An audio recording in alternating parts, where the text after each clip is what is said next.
buddy.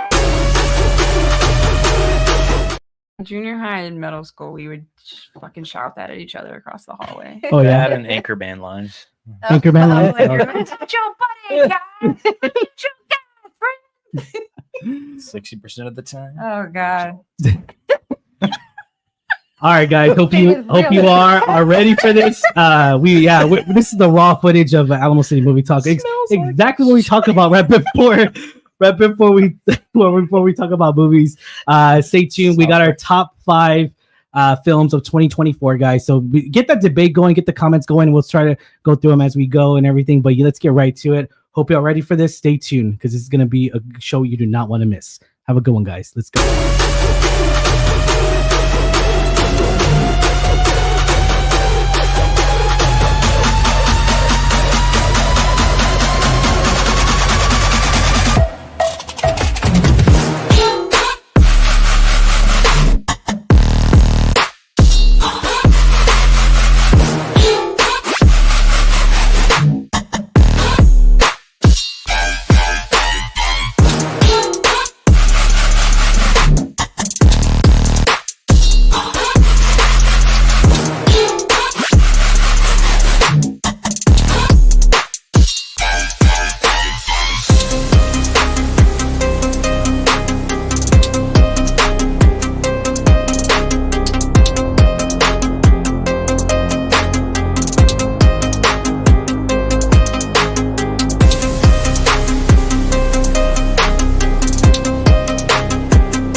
What is going on, everybody? How's everyone doing today on a Saturday, guys? We are a little late on this content and everything, but we got it here for you guys. This is the top 5 films of 2024, guys. 2024. The year went by pretty quick, right, everybody? Yeah, it was crazy. Well, tell them about what movie you were gonna pick. Oh yeah. I was starting to think of like, I was making my list and I was like, yeah, Oppenheimer's gotta be there. Wait, it's been a year. Barbieheimer, yeah. Yeah. All right, guys. Well, stay tuned and everything. Let's get right to it. The introductories are in order right now, guys. So as always, I'm your host, Ryan D, aka the Ryan 680. I'm Kristen. And I'm Frankie. Angela. And this is Lex. What's going on, guys? Hope and everyone had a great holiday season and everything. Let's get the year started off right. Knowing after watching, we saw the outcome of the Golden Globes and everything. We saw the outcome of what they chose in the end of the voting and everything. But let's get right to it. Now we're going to talk about our top. Before we get into our top five films, let's get right into. What are we talking about again? I'm sorry. Our biggest disappointment. Biggest disappointing. It's a disappointment. Worst movie of 2024 in your opinion. In your opinion. Okay. All right. I'm kind of very interested in y'all too. Okay. And Lex. I mean, Angela, I think I know which one she's gonna pick. I'm already kind of like, but I'm kind of interested in you guys' opinion and everything. So let's get right to it. Lex, what is your disappointing movie of the year of 2024? So I already know this is gonna be a problem, especially with two folks here. But for me, I kept thinking back, right? And I wasn't like looking at like worse movies or anything like that. I was thinking really about like what was I really excited to look forward to. Sorry, I have allergies right now. It just hit me. It makes me emotional to think of the disappointment. Don't you say it. I have to say it. Don't say his name. Don't you dare say his name. I was so excited about this movie. Like if I would have been able to bet money, I'm like, yeah, it's gonna deliver. Joker. Joker.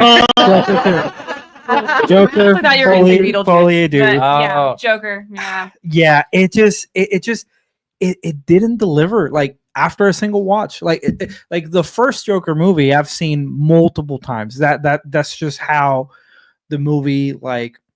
It really, the message that they were trying to say and the vision that they did, even though they went with like a Batman-less Joker, I love that movie. And seeing this one after that single watch, like I probably will revisit it, but I have not wanted to see it again because of how disappointing it was. I kept telling myself in the movie, like taking me out of the story, I kept telling myself in the movie, there's probably a reason why they went that direction, or there's probably a reason why they did that. And I just couldn't justify it, like how many times it took me out to meet. Like I was trying to defend it from my own feeling of I was feeling disappointed, but I was watching and still appreciating somewhat of like the art and direction. But I couldn't battle the feeling that I had, which was like, man, this is not going the way I want. And that may be my own like thing, but I think holistically, like when I look back at it, it's like I was just really disappointed. Like it was not what I was expecting. Well, you're definitely not alone in those thoughts. A lot of people felt that way. I think we'll save our opinions for later. Spoilers, it's in my top 5, so I don't want to talk about I it. And I would agree. Wow. That's fine. I will agree. I almost put it's in my top 10 for this year for sure. And I'll say one when we get there. Yeah. Because I will say this, leaving it, I was very happy with everything when we got home. I wrote a very positive review. Yeah. And then we started looking at everybody else's thoughts, and we were completely different side of the spectrum. Which is good that you didn't, by the way. That's the magic of reviewing and sharing your opinions. So it's good that you didn't get polluted by that. But it was interesting to see, because I was like, oh man, people are gonna love this. And then they didn't. So I obviously, and I had to think about it. I was like, I don't know, maybe I had to reflect on myself. I had to go look in the mirror. Yeah. It's like that. What the Joker, did I see? The first Joker meme. Yeah. It's him looking in the mirror with like the clown makeup. Yeah, that's what I felt like. Yeah. But we'll get there. Yeah. No, but yeah, that was just for me. Just as far as expectations sometimes can ruin things for you, but I feel like I just, even the feeling that I wanted to walk out of that movie with, which don't get me wrong, I wasn't expecting sunshine and rainbows out of a Joker movie, but just the feeling of like it didn't deliver for me, that was a little heartbreaking for me. So that's why it was the most disappointing for me. I'm gonna piggyback off you. Yes. Dang, yeah, I know. I homework. I hate to say it. I had so much, but I mean, we talked about it on the Movie Talk channel nonstop. Yeah. Highly anticipated movies of 2024, and this was definitely one of them. Watching from the beginning, from the creative side of it, when Todd Phillips first took a picture of the script, and I was just so excited, so ecstatic, and knowing Lady Gaga was going to be in here too, that was definitely like, oh my, that's a huge plus, especially like for someone who's has not bad of an acting career for her. Of course, as an artist and everything, she's fantastic. For me, I really wanted to see a different side of a different side of Joker with Harley Quinn's dynamics at the same time. More different than the comic book, more real, more realism and everything, more raw vulnerability here. I feel like we had already accepted as the audience, right? Like we had already accepted that this isn't comic book Joker, right? So I think we went in there knowing it's not comic book Harley. Some people in like online, I did see like, we're really expecting something different, even from like what the first movie gave you. But I totally get you. It's like the team was there, the actors were there, which I had no problem with the performances. I think the actors still did tremendous from a performance standpoint. But I completely agree. It goes down to where, like, for me, it's story. It's Todd Phillips, because he doesn't really do good sequels, and I wanted to believe in it. You know, people even argue saying that Hangover 2 is like one of the worst Hangover movies. I disagree. I mean, Hangover 2 and they're all like fun Hangover. Yeah, we're getting off topic again, but like the whole trilogy delivers for me. Yeah, so like, but again, those movies, they're great in their own perspective. I didn't agree with it, but that's the argument that a lot of people were saying. Were like, he doesn't really do good on sequels. That's why this movie didn't succeed. But then at the same time, though, I feel like that the musical numbers they're just not, it wasn't very fluid. It wasn't very like, it just was like, we got to put a musical here. We got to put something here. And even more so, I wanted more original. I'm not going to lie. I wanted an original, at least one. I mean, it's Warner Brothers and everything. Yeah. Like there's like a whole Lady Gaga album. Yeah, so and like she has a lot of original pieces on there. Yeah, like for the film and everything, it just didn't sit well for me. So yeah, I'm not gonna talk about the good things about it because you've had your time to talk. So whenever I get to my top 5, I'm going to defend this movie. But as of right now, I'll help you too, I'm gonna leave it. I'm gotcha. Gonna leave it. We're talking about negatives right now. I'll just leave the negatives and I'll talk about the positives in a bit. Look forward to that. Okay, all right. Angela, it's your turn to shit on the joke. No,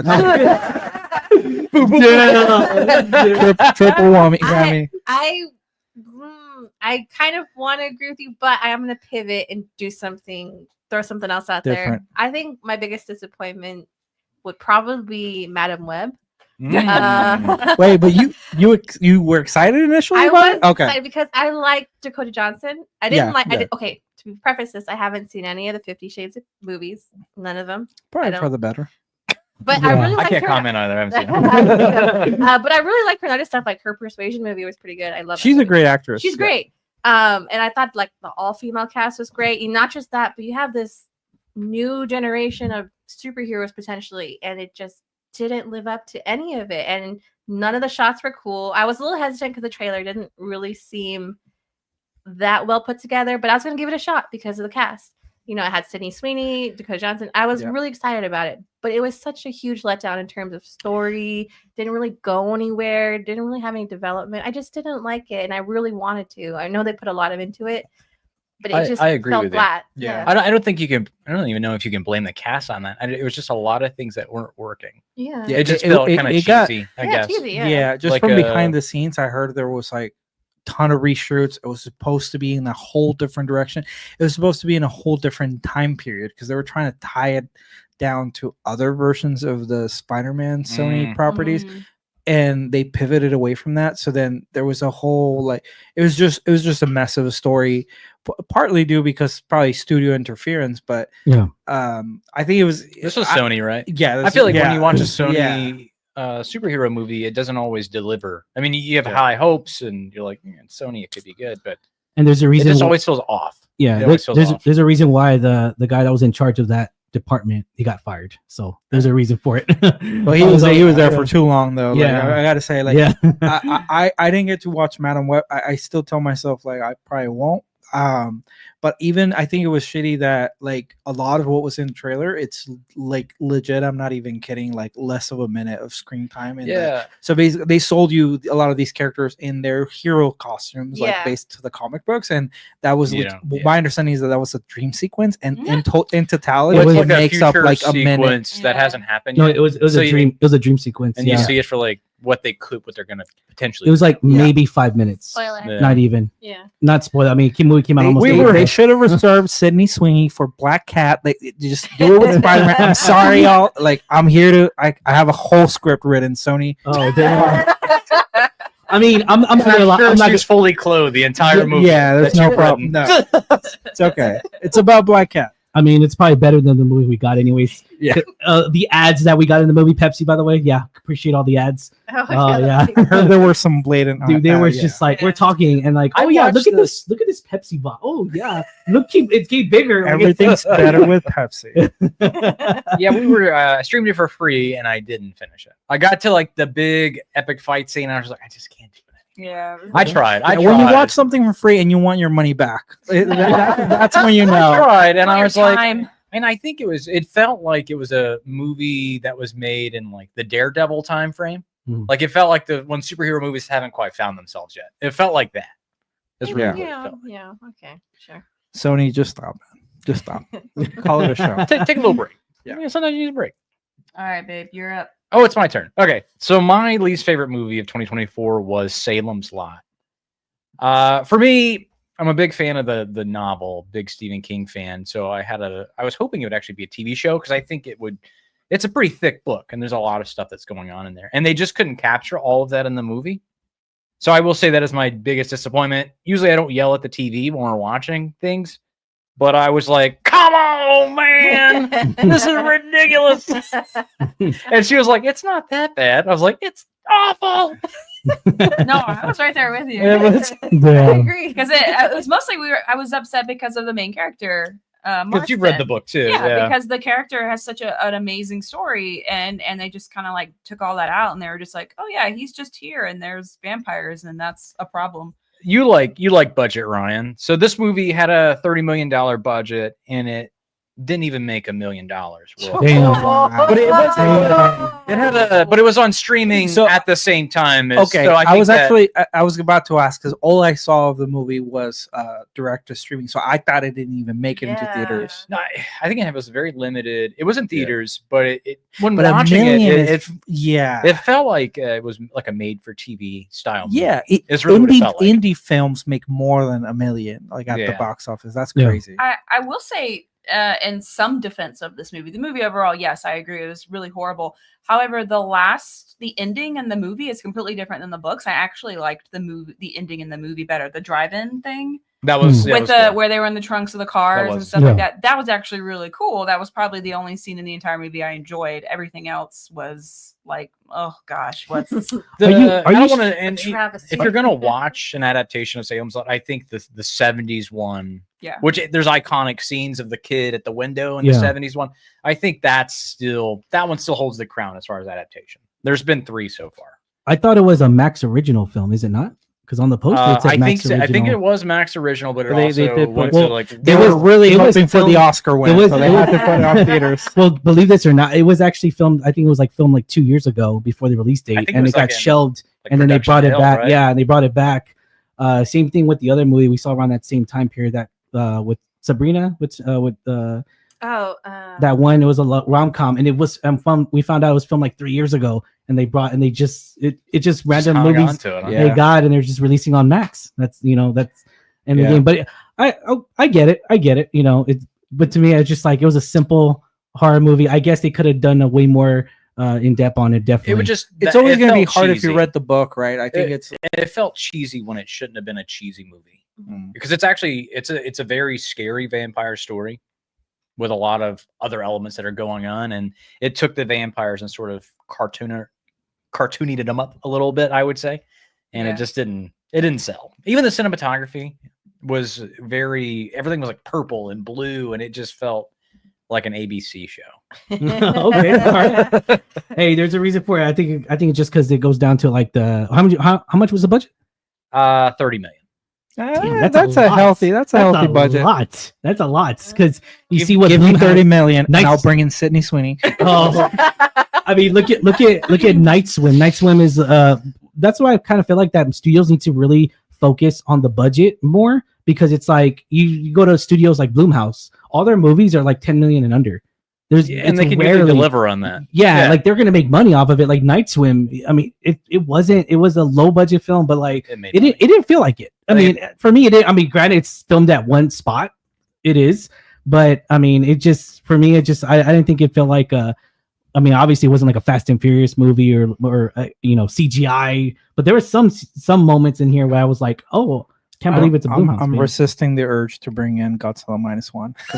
I know we played that dance last year, but Kristen. So Night Swim was 15 million budget and it grossed 54 million. 50 million. Damn. It made So money. there you go. That's how you There do you it. go. And honestly, Night Swim would be one of the worst movies I saw this year. Oh, It's not yeah. the worst. Yeah, I was gonna say, Kristen, I'm ready to hear your pick. No. Is it the same as Frankie, or is it? I thought it was gonna be Night Swim, but I think I know what it is now. You'll be surprised. So yeah, Night Swim was up there for like the worst movie.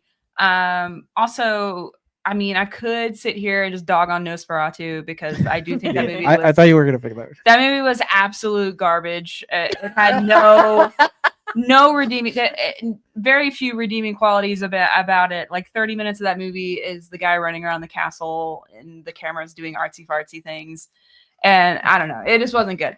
But if I had to pick the movie that was the most disappointing to me, and I don't get to talk about musicals enough on this podcast, so I will talk about a musical, and it'd be Mean Girls. Wow. Mean Girls, the musical, That's like a surprising fact. probably the most disappointing. Is it a horrible movie? No, that's Nosferatu. But Mean Girls, it wasn't like the person they cast as the main girl, as Katie, was horrible. Like, she was so bland and dull, and the songs that are, and I've seen the musical twice, I listen to the music all the time. They took all the music and they just like dulled it down and tried to make it more mainstream, and it was just in the marketing they tried to hide the fact that it was a musical. And it was like a shot by shot remake of the movie just in 2024, where the musical adds a lot to it and does a lot more interesting things with the story. So it was kind of disappointing to see that they just it was just very dull. And the only scene that I thought was like really cool was the Halloween party where she sings the Someone Gets Hurt song, which is one of my favorites. But some of my favorite songs they either took out or just dulled down, and it was very disappointing. Dare I say you didn't think it was fetch? That was going I tried to make fetch happen, and it just didn't. Well, that's really good insight, because I agree with the marketing. That I think the first couple trailers I thought it was a full reboot of Mean Girls, and then the third one I was like, wait, they're singing, and then I found out like, oh, it's a musical, and I was like, oh, okay, so it's a adaptive or their adaptation very subtly. There's a music note in the A. So Stage musical is phenomenal. It's one of my favorite musicals. So the movie was just like, it seems bland. like they didn't commit to one direction or another, and they kind of just fell flat, right? Yeah. When movies set out to be a musical, they hide the fact that they're a musical in marketing. They've been doing that a lot because they did it this year with a few movies, and we'll get into that too probably here in a little bit. We'll talk later. I'll talk to you about musicals. Mean Girls is the reason that I went into Wicked with very low expectations, because I was just like, can they take a Broadway musical that is very good and very well known and make it into something that's worth watching and not be ashamed of being a musical? Going into Mean Girls, I was like, I'm so excited for this, and then I walk out and I was like, it was disappointing. Like, it wasn't what I wanted it to be. And so when I went into Wicked, I was like, well, I'm not going to get excited about this because I'm just going to be disappointed again, like Mean Girls. Luckily, as we'll talk about here in a bit, I was not disappointed at all. So, okay, awesome. All right, I think we can put a positive spin now. Yeah. We can talk about got that negativity. Got that negative out. Yeah. If I feel good. Bad vibes. Yeah. Oh God, no! You're not turning into the outskirts. Oh man! She'll be a part of my covens. Oh, here we go. Here we go. All right. Well, let's get right to it, guys. I guess we'll go. We'll start with our number 5 pick. I guess we'll go this way since we went this way already. Let's go. So sure you want to start with me? Yeah, let's start with my number do we have 5. do we have the slides? Do we have the slides? Yeah, I do. Okay. Yeah, let's do that, because then we can shake out the negativity. Yeah. You talked about your negativity. Yeah. Now I get to I know. talk. Yeah. My number 5 best movie of this year is Joker 2. I think that movie was an absolute beautiful artistic movie that is a real life Shakespearean tragedy. And I think the reason that a lot of people don't like it is because, no, spoilers, he's not the Joker. He is this person who was lifted up by society and placed this expectation and identity upon him that he was not ready to fulfill and he was not ready to take on. Everybody wanted him to be the Joker. This is the Joker. This is the Joker. He's going to start this revolution. He's going to fight Batman or whatever. But he wasn't. And I think the story here is that the Joker is an idea that got passed and it get moved on from Arthur Fleck, who we learned was not really the Joker and who couldn't stand up to society's expectations of him. And also with Lady Gaga's Harley Quinn, I thought it was phenomenal because for once, Harley Quinn is not the one being manipulated and pushed around and mistreated. She's actually doing that to Arthur. She's manipulating him. She's using him. She's kind of painting herself in the picture of the idea of the Joker. She comes from this rich family and she wants to cause chaos, and she sees this idea as the Joker as her way to do that. So it's very tragic in that scene in the courtroom whenever we see him say, I'm not the Joker. Yes, I killed these people not because of another personality, just because I did, and this is who I am. And you see her just get disappointed. And to me, I don't think she was disappointed that he wasn't the Joker. I think she was disappointed that she wasn't able to push him to be the Joker. And I think she knew from the beginning that very he manipulative. Wasn't. Yeah, and I think Harley Quinn was very abusive in this movie, and I like to see the reversal of that dynamic because usually it's like physically abusive from the Joker to Harley, and then this one it was Harley was mentally abusive to Arthur, which I thought was really cool. Which everybody talks about. Oh, we wanted to see something new and unique as a relationship between Harley and Joker. Well, they gave that to you, but it wasn't what you wanted it to be. So people hated on it and people thought it was a terrible movie. But I thought it was a beautiful story. I think the music worked really well with the delusions of Arthur, which we had already seen in the first movie. We saw that his escape from reality was escaping into this music, and we saw the reflection of these musical numbers with what was going on in real life, including those moments where like Harley shot him on their little TV show that they had in his delusions, which you could tell was him coming to terms with the fact that she's not out for his best interest. So I thought beautiful Shakespearean type movie. I thought the use of colors was very interesting and unique. I thought the musical numbers were great. I thought Gaga was amazing. I absolutely love it. I was going to piggyback on that. There's some, so I actually wrote like an argumentative essay as to why I thought this was a cinematic masterpiece. I will go over all my points. Yeah. The reason why I did it, so I teach English and I had the kids writing it. I was like, I will write an argumentative essay and you guys can read mine. So I kind of did it as like an example, sort of like a fun little thing. Because the kids were like, that movie sucked. And I was like, I guarantee you're wrong and I'm going to prove you wrong. And I did this little paper for them. But I liked how Arthur is consumed by his own creation. Like when he gets killed by the other Joker at the end, I thought it was poetic to me. I thought that was really cool. Not to get too deep in it, but it's kind of like Frankenstein's monster killing Frankenstein. You created this thing. It wasn't what you wanted it to be. And Joker for Arthur was his Frankenstein was Joker. So he got consumed by his own creation, which I thought was really cool. And then, so something I put in my review, because the internet started going against him, like our internet was like, well, this isn't the Joker.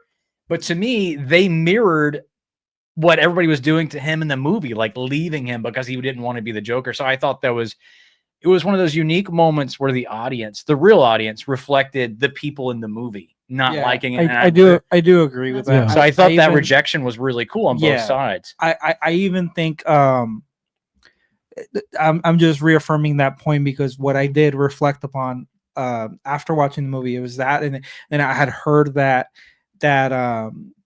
Todd Phillips as a director and kind of creative head with crafting this character, and then the first movie, he obviously made a movie for the audience, but to see how people idolize the Joker at the end of that.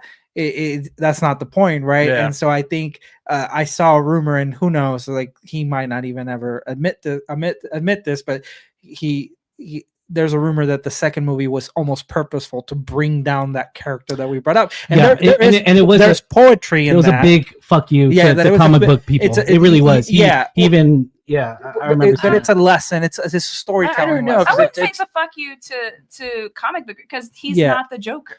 He is not the Joker. No, I agree. He was not. I don't think it's a fuck you to comic book people because it wasn't never a comic book adaptation of the character. Yeah. But it is, and going off of that, I think what you mean is that this is a big fu to people who idolize this person, because he's not someone who should be idolized. He's a serial killer. Correct. He's a gangster. Yeah. I mean, he's ruthless. He's a mass murderer. Like, why are we idolizing this psycho? For sure. Yeah, no, and there's poetry in that. And as someone who like absolutely doesn't condone, or I don't idolize that character, but I still observe myself as, if that is true, like I was still kind of like collateral in this journey of telling that story and then bringing down like I didn't want a happy ending for Arthur, but it was so different from what I really expected.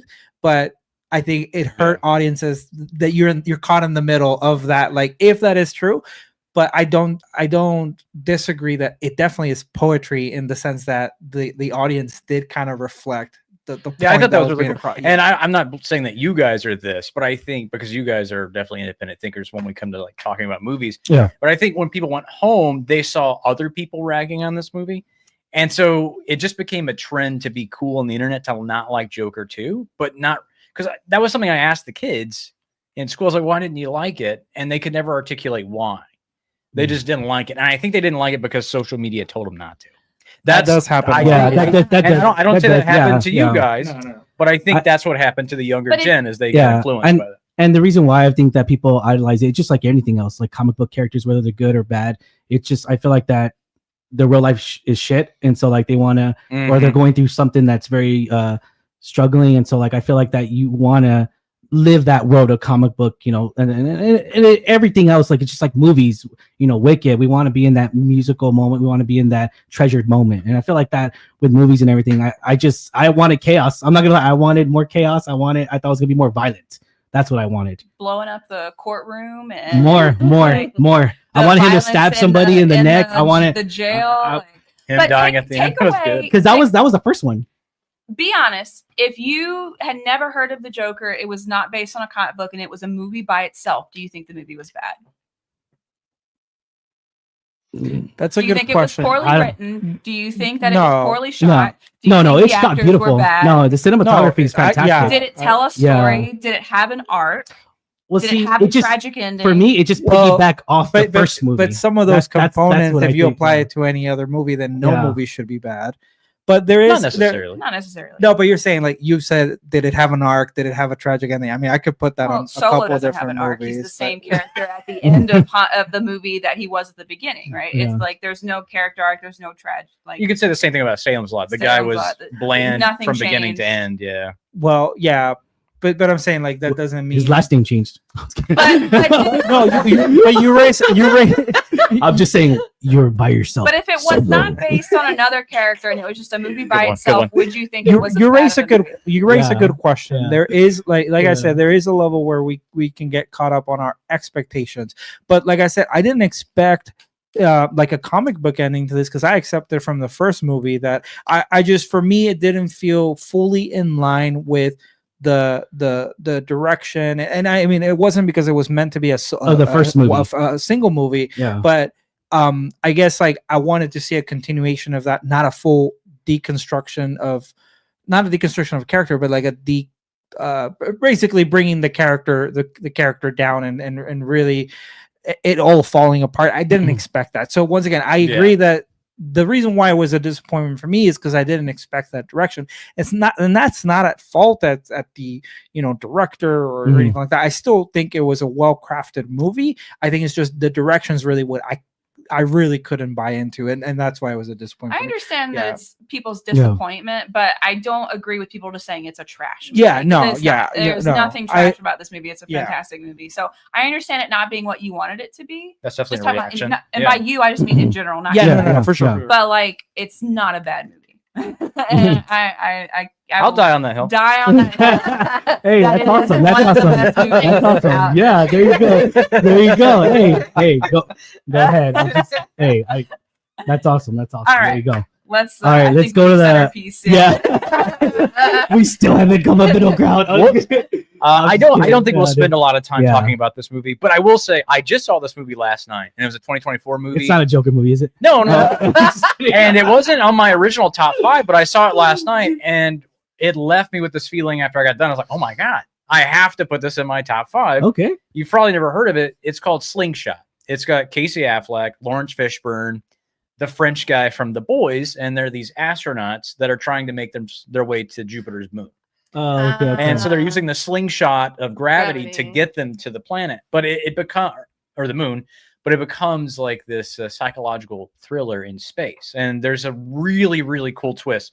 There's more than one twist that happens. It's so I don't want to give it away because when the twist happens and you think that's the twist, and you're like, oh shit, that's what's happening this whole time, which is cool. And then they hit you again, and you're like, oh my god.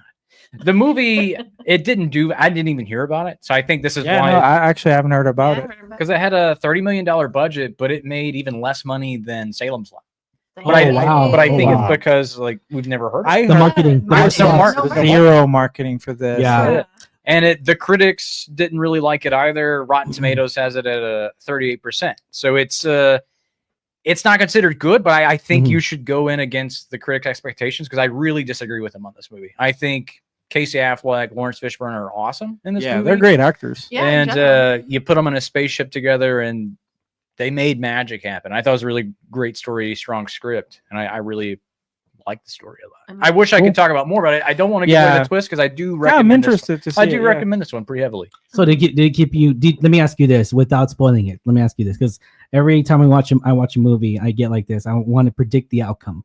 Did you predict the outcome? Is it very predictable? I think you can predict something and you think you can, and then because they put you in black for a little bit when you think you got it, and you're like, that's the end. And then they come back and you're like, oh shit, that didn't happen. Oh, okay. But then they hit you again afterwards because they like. Is that one of the twists? Yeah. Because you think when the movie goes to black, you think it's over.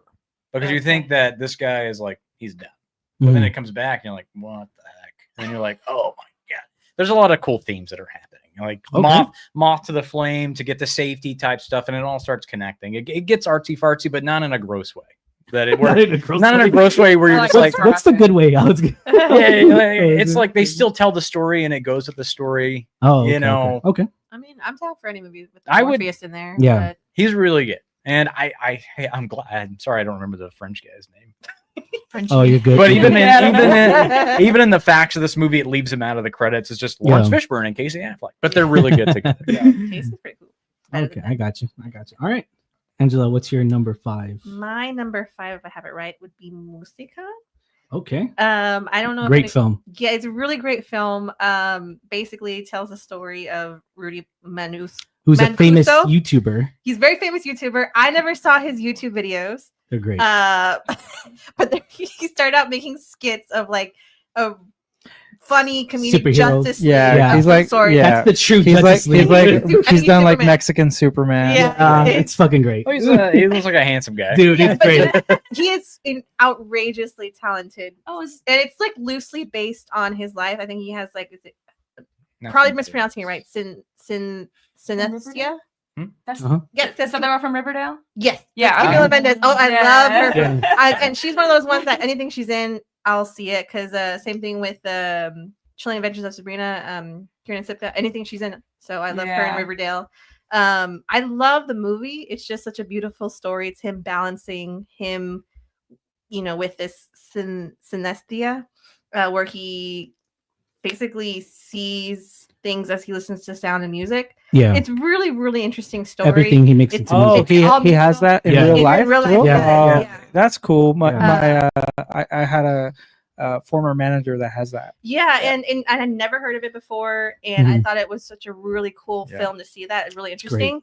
And the music was great.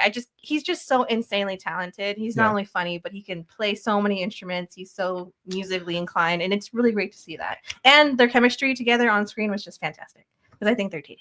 And he's there's this one thing that he did. I think it was at the it was for one of Coco whenever they did at the Hollywood Bowl. Remember they did that for Encanto. Then they brought in Coco and he's saying, but he's like playing like 5 drums. He's playing like 5 instruments at the same time. One big setup. He is fantastic. I was like, dude, so talented. Like, that's crazy. I didn't even know about all his music. I mean, I remember you told me to watch this. Yeah. But I know him from the skits, not from the. So it's crazy. Saw the skits. He showed them to me. Oh man, it's so hilarious. Like we'll show me afterward. Yeah. But I never saw him from that, but I had seen him like other stuff, and I just never knew how crazy talented he was. So I That's really awesome. recommend people give this a shot. It's not exciting by any means, like where there's action and stuff, but it's a really cool story. It's really good development there. Again, the chemistry between them is so great.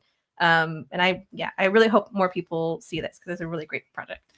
Okay, all right. Sounds And it's good. available on Amazon Prime right now, guys. It's in Spanish? No, Oh, it's in English? no, it's in English. Oh, Yeah, okay. he does. The only time he does make a lot of Spanish jokes, which are just it felt very natural and everything. So it just felt like, oh man, my grandma used to say that because he's Yeah, because he stuff balances that. like himself Yeah. with this. I don't know how to call it disorder, but he balances his life with that and family and culture and everything. It's really cool to see that. So You also get to see like how it affects his dating life too, because it's like he can't a little like. bit of a love triangle. Yeah, Oh. he can't stop like everything it's almost it's just It's it's, hilarious. yeah. If Oh, you- yeah. If you hear an R&B song, you're starting to see all these different things. When, it's not even that. It's like when he's just at a park. When the Yeah. sounds you hear at a park, he's more focused on that than And what it's we're like than what he you're hears it saying. as You're he not feels it. you're not as present, or it appears that you're not as Attention. present. Yeah, but yeah, Yeah. exactly. I Yeah. see. It almost seems like you're on your phone, I guess, but like in reality, you're looking at that person, but you're not focused in. So, like you hear Yeah. the sounds, but he hears it as music. It's really cool. Yeah. It's really interesting. Pays more attention to that. Yeah. Yeah. All right, guys. Well, let's get right to it. I guess my number 5 pick. Everyone's gonna agree to this because I've spoiler alert. It's on everyone's top 5. On everyone's top 5, but my number 5 pick is actually gonna be Wicked. Oh, the I first mean, one to say it. I think we all could like put a positive note on this. How much we love this movie and everything. That way we can knock it out of here. That was my number 5. What was Wicked in it's in everybody's, right? Yeah. Mine's a bit higher. Oh, Yeah. okay, okay. But was That's, it in everyone's alright. top 5? That's the It's one. everyone's yeah. That's the top one five. movie that's in right top 5. What was it in yours? Just curious. 3 or I'll double We'll check. look into super that. quick. Yeah. But I mean, we'll all So- tell it eventually. Lex, you were Yeah. number 3. Yeah. oh, okay, gotcha. So I would say yeah. we can deep dive into it. Because Angela, you have it as your number spoilers 1, but like we can. But I feel like when we get to that number 1 spot, we So- can really deep dive into okay. it if you want. Or yeah. So I'll just real quick. I mean, we all love the magic of Wicked. And spoiler or not, I mean, I've always said it. I did not like the musical. I think I woke up during Defying Gravity and I was all like, man, this is so fucking Okay, good. we're canceled yeah, now. I know we're canceled. We went from multiple streamers down to 0. Can yeah. we just like So- cut this out? So Cut it yeah. So guys, fun fact. Not really fun fact, but yeah. So I kind of fell asleep. I don't know if I was tired or anyways, but we saw it here in San Antonio at the Majestic, and we had a suite, right? We had sweet yeah. tickets, So there guys. was the Sweet tickets, yeah. tickets. And he fell asleep. I That fell Alamo asleep. City Movie Talk Yeah. money. And so literally, I woke up in Defying Gravity, and it woke me up how great it was, how great song. I love the music, I love the drums, I love just everything, the orchestra, if you will, and it was so great. And then intermission hits. I'm all like, wait, Yeah, that dude, was that's that was literally like the yeah. Yeah. No, I He know. thought it Yeah. ended, but I was like, no, it's just intermission. And I was like, He's oh, we have a whole so- other. so the whole- So the whole first movie So- was a surprise to Ryan No, because so- he didn't see none of Well, that. see, I knew the premise, right? I knew the I gave him premise. the abridged version. Yeah, and I googled the synopsis of it, description, clip notes, if you will, spark notes. And so I was at the very end. Remember, I said, you know what? This movie would be way more entertaining for me if it was this Broadway show would be way more entertaining for me if it was a movie. And I know before we met you guys, I didn't even know it was in the works for so many years, I guess. It's And I was just because- like, they could do so much Like the with the world. film. Yeah. Where, like you can Yeah. go, like you could CGI. I mean, they didn't do CGI by all means, but they did. I'm glad they did. Yeah, like it's all like everything they built, which I feel like they cherished this this property very, very well. And Universal had the balls to really do it and really make a fantastic movie and everything, and just a cherishable film that I feel like that before watching this movie, right before everyone was upset because I was like, oh, it's going to be in 2 parts. We got to wait a whole year. What a gamble. Yeah, what a gamble. And everyone was against it. But how fantastic this movie No, it's was, gonna pay and off how on that. it's gonna Yeah, pay off everyone that every year, makes that comment doesn't understand like Yeah. what's left. And- No, I was like, and- I thought it was a bad and movie. I was we like, didn't this either. isn't Like, even gonna yeah. be good. Yeah, And I was we like, didn't either. And so like you get to really we don't understand that until after watching the No, finished yeah. product, and we're like, oh, that's why. Because otherwise, this movie would have been 4 hours. And also, Yeah, no one's gonna watch would this y'all for be 4 okay? hours. Let me ask Or you that. less. Or If They they could had have cut out they a whole probably- bunch of stuff. That's what I well, was see, worried I would have been about. upset about that. That's what yeah, I was like, I would have yeah. been worried if they cut Yeah. out stuff. And- That's what I was worried about. But now they kept it. They could have exactly Salem the same. slotted it up. and I'll just say like that we're also how knock on wood it doesn't get delayed. Like we're Nah. so grateful that it's only a year of wait. Granted, it's still a lot, especially because It's already the way filmed, It's right? made. you, It's you done. but yeah, they we shot don't it. have to Yeah, it's worry already about done. it They did getting the right delayed. thing. Yeah, they did it. Nowadays, we're seeing like 4 or 5. I'm not throwing shade at anyone. Don't I start could with the mention Batman. some movies. Don't fucking start with the I Batman. won't. I'm so fucking pissed. Into the Spider-Verse I'm too. so fucking pissed. Like Into the Spider-Verse ended the way it did, and then it was like, "Hey guys, see you next March." And it was like, Nope.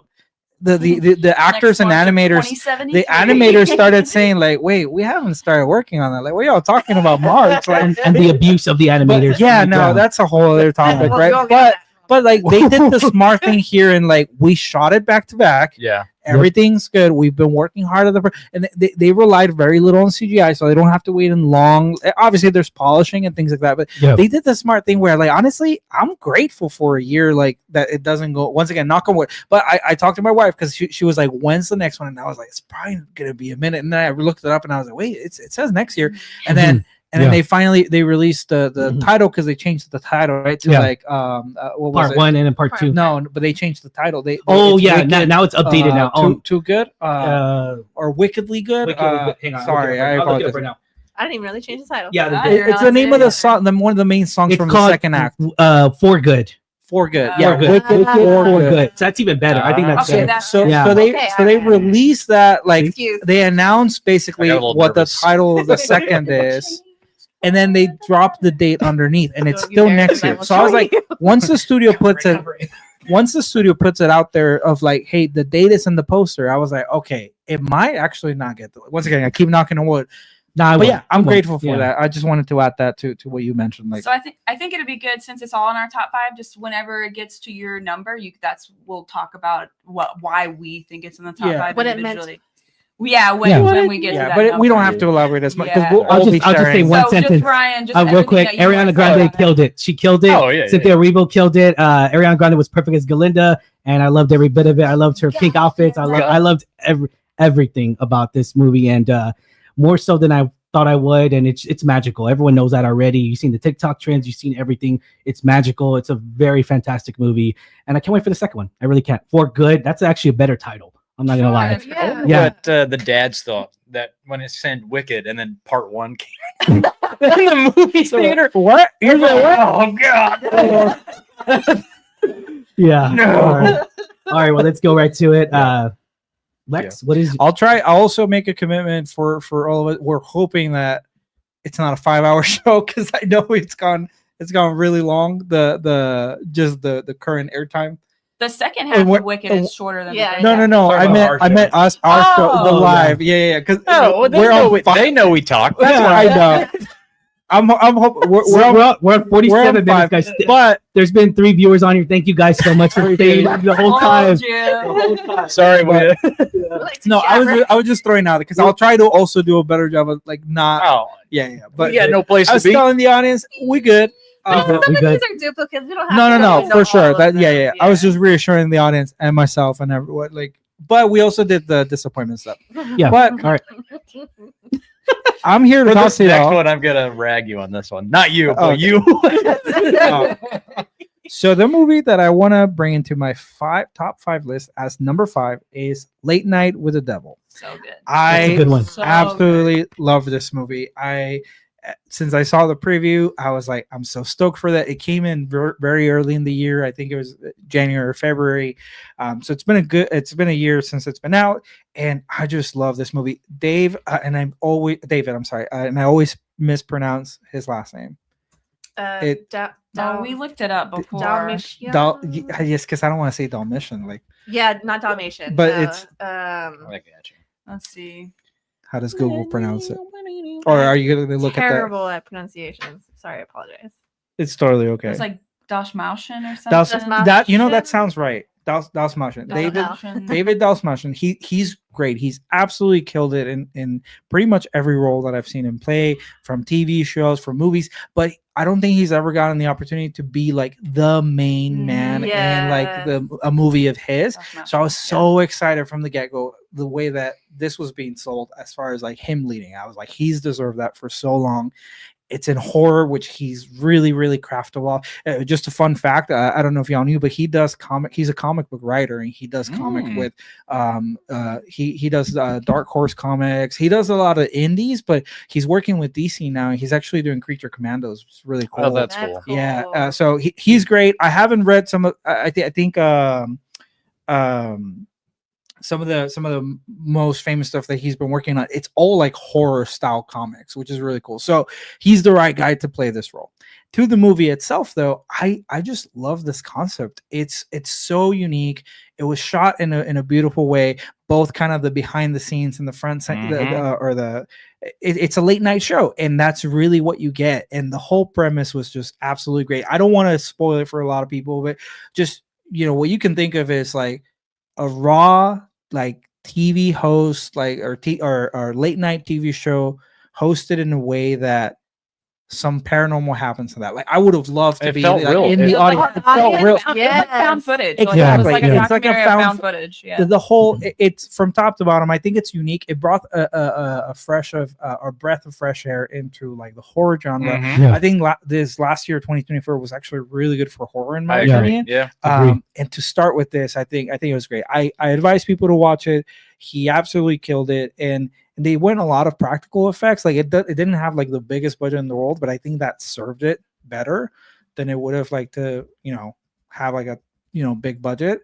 So yeah, I absolutely love it. I wish I could reveal more, because I could talk about like my favorite stuff, but it's so good. I know you guys watched it. Yeah, it had a $2 million budget. Yeah. Dang. So $2 million. How much did it make? Does it say? That's it. I Yeah. think it was. Why, like that? This movie was on number 6. Okay, like it was like so It's in my close top to my 10 top too, yeah. 5, and Yeah. and you know me, I don't like horror movies. That's loved true. That's this true. movie. Actually, I yeah. loved this movie. Yeah. It was so good because it wasn't anything like scary. Like, to be honest, it's not scary. It's not the scariest movie you'll ever It's watch. intense. It's a Yeah. thriller. But I think my only complaint about that movie was that some of the CGI with the electricity going around the wires was a little kooky. Yeah, and I think they could have. That's when I think they started. They It looked tried like the to kick it Ghostbusters up. beam. Yeah. But otherwise, I think that was the point. Like it was like old effects, I guess, or bringing that old I think it would be better technology. if it was just stuff if the popping lights or exploded something. onto Yeah. people and like things like that. Yeah. So but it made globally it made $15 million.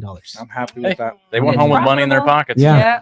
So I hope they make more movies like this, and I hope David continues to get a lot of work. Oh, Didn't Alamo City, wasn't there going to be not to air dirty laundry, wasn't there going to be a chance that he was going to be featured on the channel? Yes, there was a chance, and sadly, I'm going to air that on. Yeah. Next time, tell me. I will quit. Yeah. I will quit my job to go do the interview. I think next time, it was literally in the summer peak, which is the busy season for me for my job and everything. So I wasn't able to do that because of Frankie's scheduling fired after this because he's airing dirty laundry live. I said it too. Like he's not going to be on the show anymore. yeah. That was my fault. I really wanted to interview him, and then I just had to give you a hard time. Yeah, I was kidding with her. I was like, I will quit. To it looked at you like what? I did the same thing. We were both like, "Oh my god!" I was like, "Oh my god!" Yeah, He's great. Also, So if you ever need me, subs coming into class because I didn't even think of it because at the time I think it was even summer, so you would have been off already. So like, it would have been. It was literally summer. It was it was like the end of July. I don't know if y'all go back in the end of July. We're gonna be here in 2027. Remember that one time? Remember that one time? You didn't let me interview that one actor from Yeah. Late Night with the Devil. I promise there'll It was be a more canon- chances. It was I promise canon you. event. Yeah, I promise you there'll be more chances. Don't worry. He's at a con. We're going. Yeah. I Yes. think Oh, he frequents yes. I con. love Once again, I want to read more of his stuff. In a Like I've only Yeah. read a couple stuff for the. But no, I comic mean, books. kudos to you for creating a channel and making us part of something where we get the outreach, where that's a possibility. So I think that's really cool. And I mean, it has a lot to do with people watching it too, and Yeah. being a part of what we post. So thanks for that. Yeah. But I think it's cool that we've reached a point where this is a possibility. You Oh, know, yeah. isn't that, Oh, I think yeah. that's neat. I think it really is. Absolutely. But yeah, no. The last thing I'll say is like there was even some fun undertones as far as like selling your soul to kind of like be in the business and stuff like that. There was a lot of Yeah. themes around that, so I thought it was kind of crafty and then ballsy to an extent. There was some stuff that they were saying in there that I was like, how did Hollywood let this pass? You know, but anyways, It's good. That's my number 5. All right, Kristen, number 4. My number 4. Joker. Joker. Again. Joker 1. I'm just kidding. Okay, that's what we could agree on. Okay. No, and just to preface, my top 5 is movies that I just really enjoyed. It's not necessarily movies that I think are just like masterpieces or anything like that. That's fine. But number 4 is Beetlejuice. I'm a huge Beetlejuice fan. I love Beetlejuice. Love the musical, love the movie, love the sequel. Did it have faults? Yes, absolutely. I think it had too many storylines going on. Especially the one with the zombie bride chick. She was cool. And her little putting herself together sequence was really cool, but spoiler alert. It was very obvious that, like, you know, she's sleeping with the director, and the director. Wow, that wasn't obvious to me. I was not there. Oh, she's the new Helena Bonham Carter. Ooh. Or the new Olivia Wilde. So yeah, so she's but so the director obviously wrote her a role. And it was kind of pointless. They sold us on that too. Like they sold it. Like I they thought did market she was going to be a big part of it. Yeah, like every trailer she was in it. Like she was the main. And I don't particularly enjoy the Beetlejuice backstory either. It was a little disappointing. I would expect more from him. Yeah. Instead of just being a grave robber who got chopped up or something. Yeah, you're right. I prefer the mysticism. I didn't like an origin story for Beetlejuice. Yeah. I didn't like but that. otherwise, the movie was kooky. It was fun. Mm-hmm. I love Jenna Ortega. I love Winona Ryder. I want like the Ghost House TV show that she was doing. I want like T-shirts and stuff of all that stuff. Yeah. I loved it. It was that's a fun time. A great movie with great merchandise. It was fun to watch. The premiere we went to was a lot of fun. Like it was great. I really enjoyed it, and I think it was definitely one of my top most enjoyed movies of this year. It didn't disappoint as a sequel. Michael Keaton was absolutely amazing. He was just like he stepped right back into it. Like there was no 70 years old, and man. And I'll just say, like, this movie was rumored for so long, and there was like AI art and shit. Like Johnny Depp was in it at one point.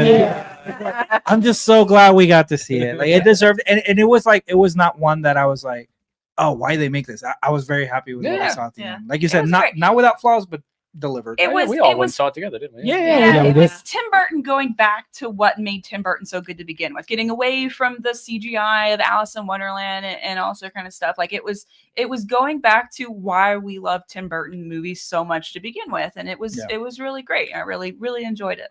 I still really like Catherine O'Hara. She was so hilarious. She was great. And how they handled the dad, the whole situation with his scandals. He's canceled because he's a canceled guy. So they killed him in the movie.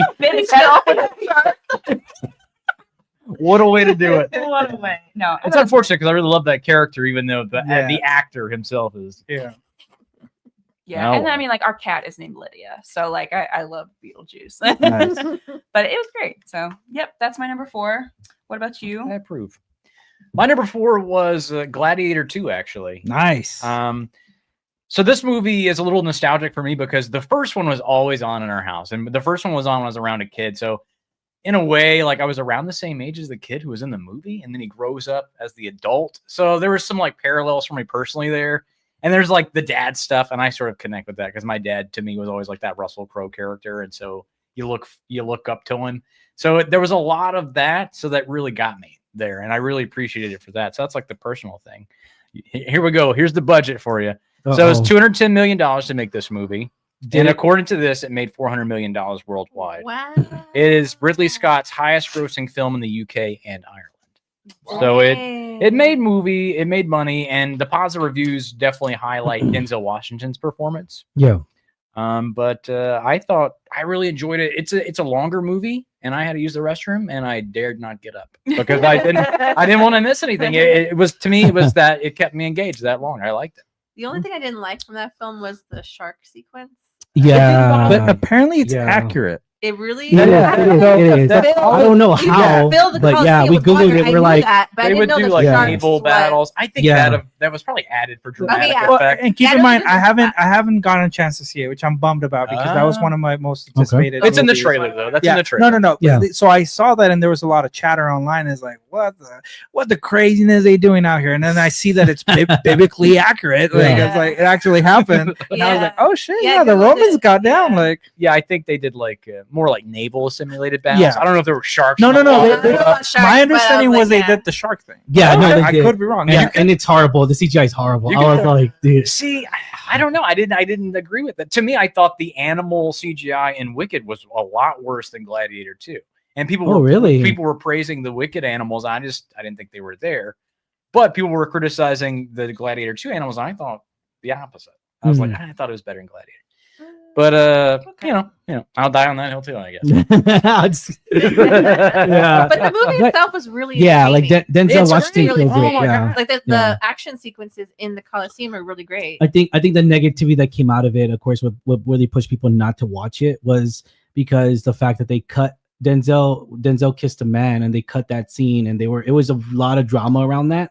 Why they cut it and his really character was like openly bisexual in the movie, and they didn't try to hide that. No, so I think they cut it because they were just like, well, it doesn't add anything to the story.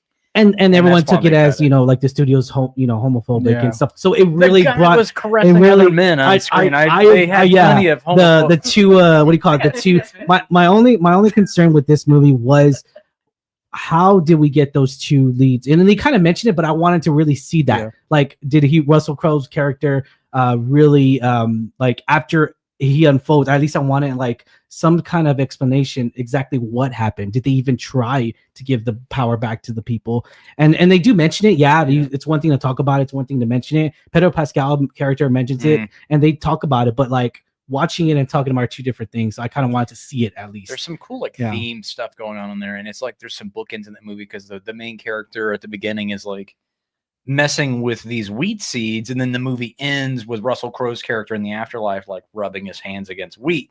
So there's like some really cool like visual connections and I believe that's the extended cut, if I'm not mistaken. Oh, and that was in the theaters? No, that's what I saw in the theaters. You talking about Gladiator 1? No. Oh, I'm sorry. Okay. Because it hints at the fact that that's his hand. Yeah, like even the one I watched was the extended cut, and it was a little bit different because they cut out scenes in the first Gladiator movie. Because I wasn't in love with it as everyone was. I kind of grew on me.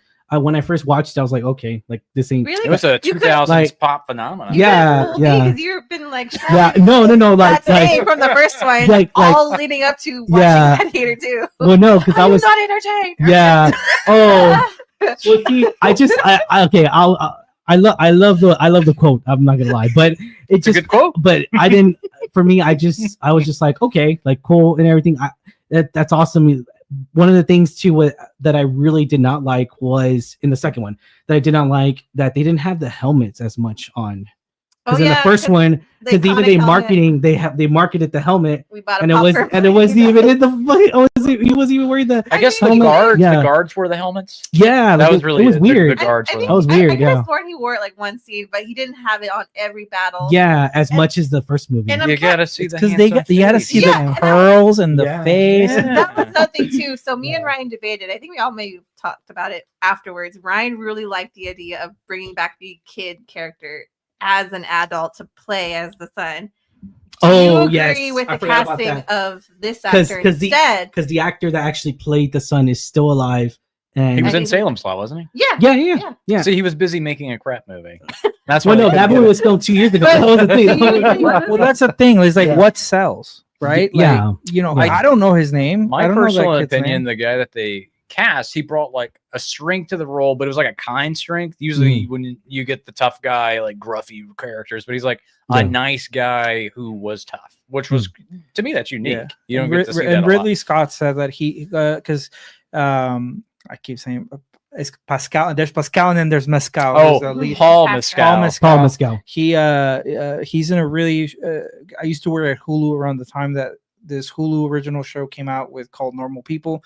I think it's with Daisy Edgar Jones, who who's also been killing it recently, and then Paul Mescal's in it, and that blew up. And it's a show. It's more of a like a sad kind of drama-based romance and stuff like that. But apparently Ridley Scott watched that, and then he knew like he wanted him to play the role. I think he does a great job. So yeah, I always disagree with like bringing back the exact kid actor, because you don't know what that kid went through. Like they could have not improved on their craft, or they could have if they're not. Well, I think he's actually a good actor because he's still he was the lead in and Salem Slot. I'm not too familiar, and that's fine. And like I would want obviously the best actor for the but there is the component of the business side, right? Like, do they sell, right? Like, if not a lot of people know this, like clearly Salem's Lot didn't sell, but that could have been a marketing thing. But he was in Top Gun 2 with the guy with glasses. The kid was the guy with glasses in Top Gun 2.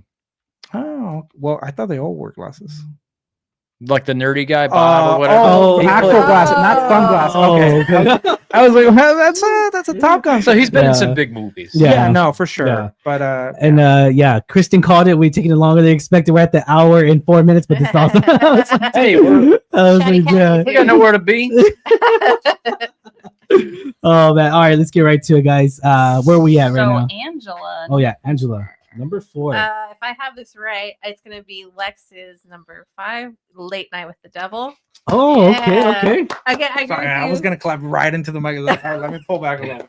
I agree with you 100%. I think David is such an underrated actor that he needs to get more lead roles. And not to say I haven't enjoyed him in what I've seen him in, like as kooky of a film as it was, I liked the second Suicide Squad where he's the dog character. He's so hilarious. Polka dot man. And I actually also love that he found a stray cat on the set and they made a little polka dot costume for that. Sorry, I had to show you pictures. But I just love him so much, and I'm so glad they gave him a shot with this lead, and he killed it.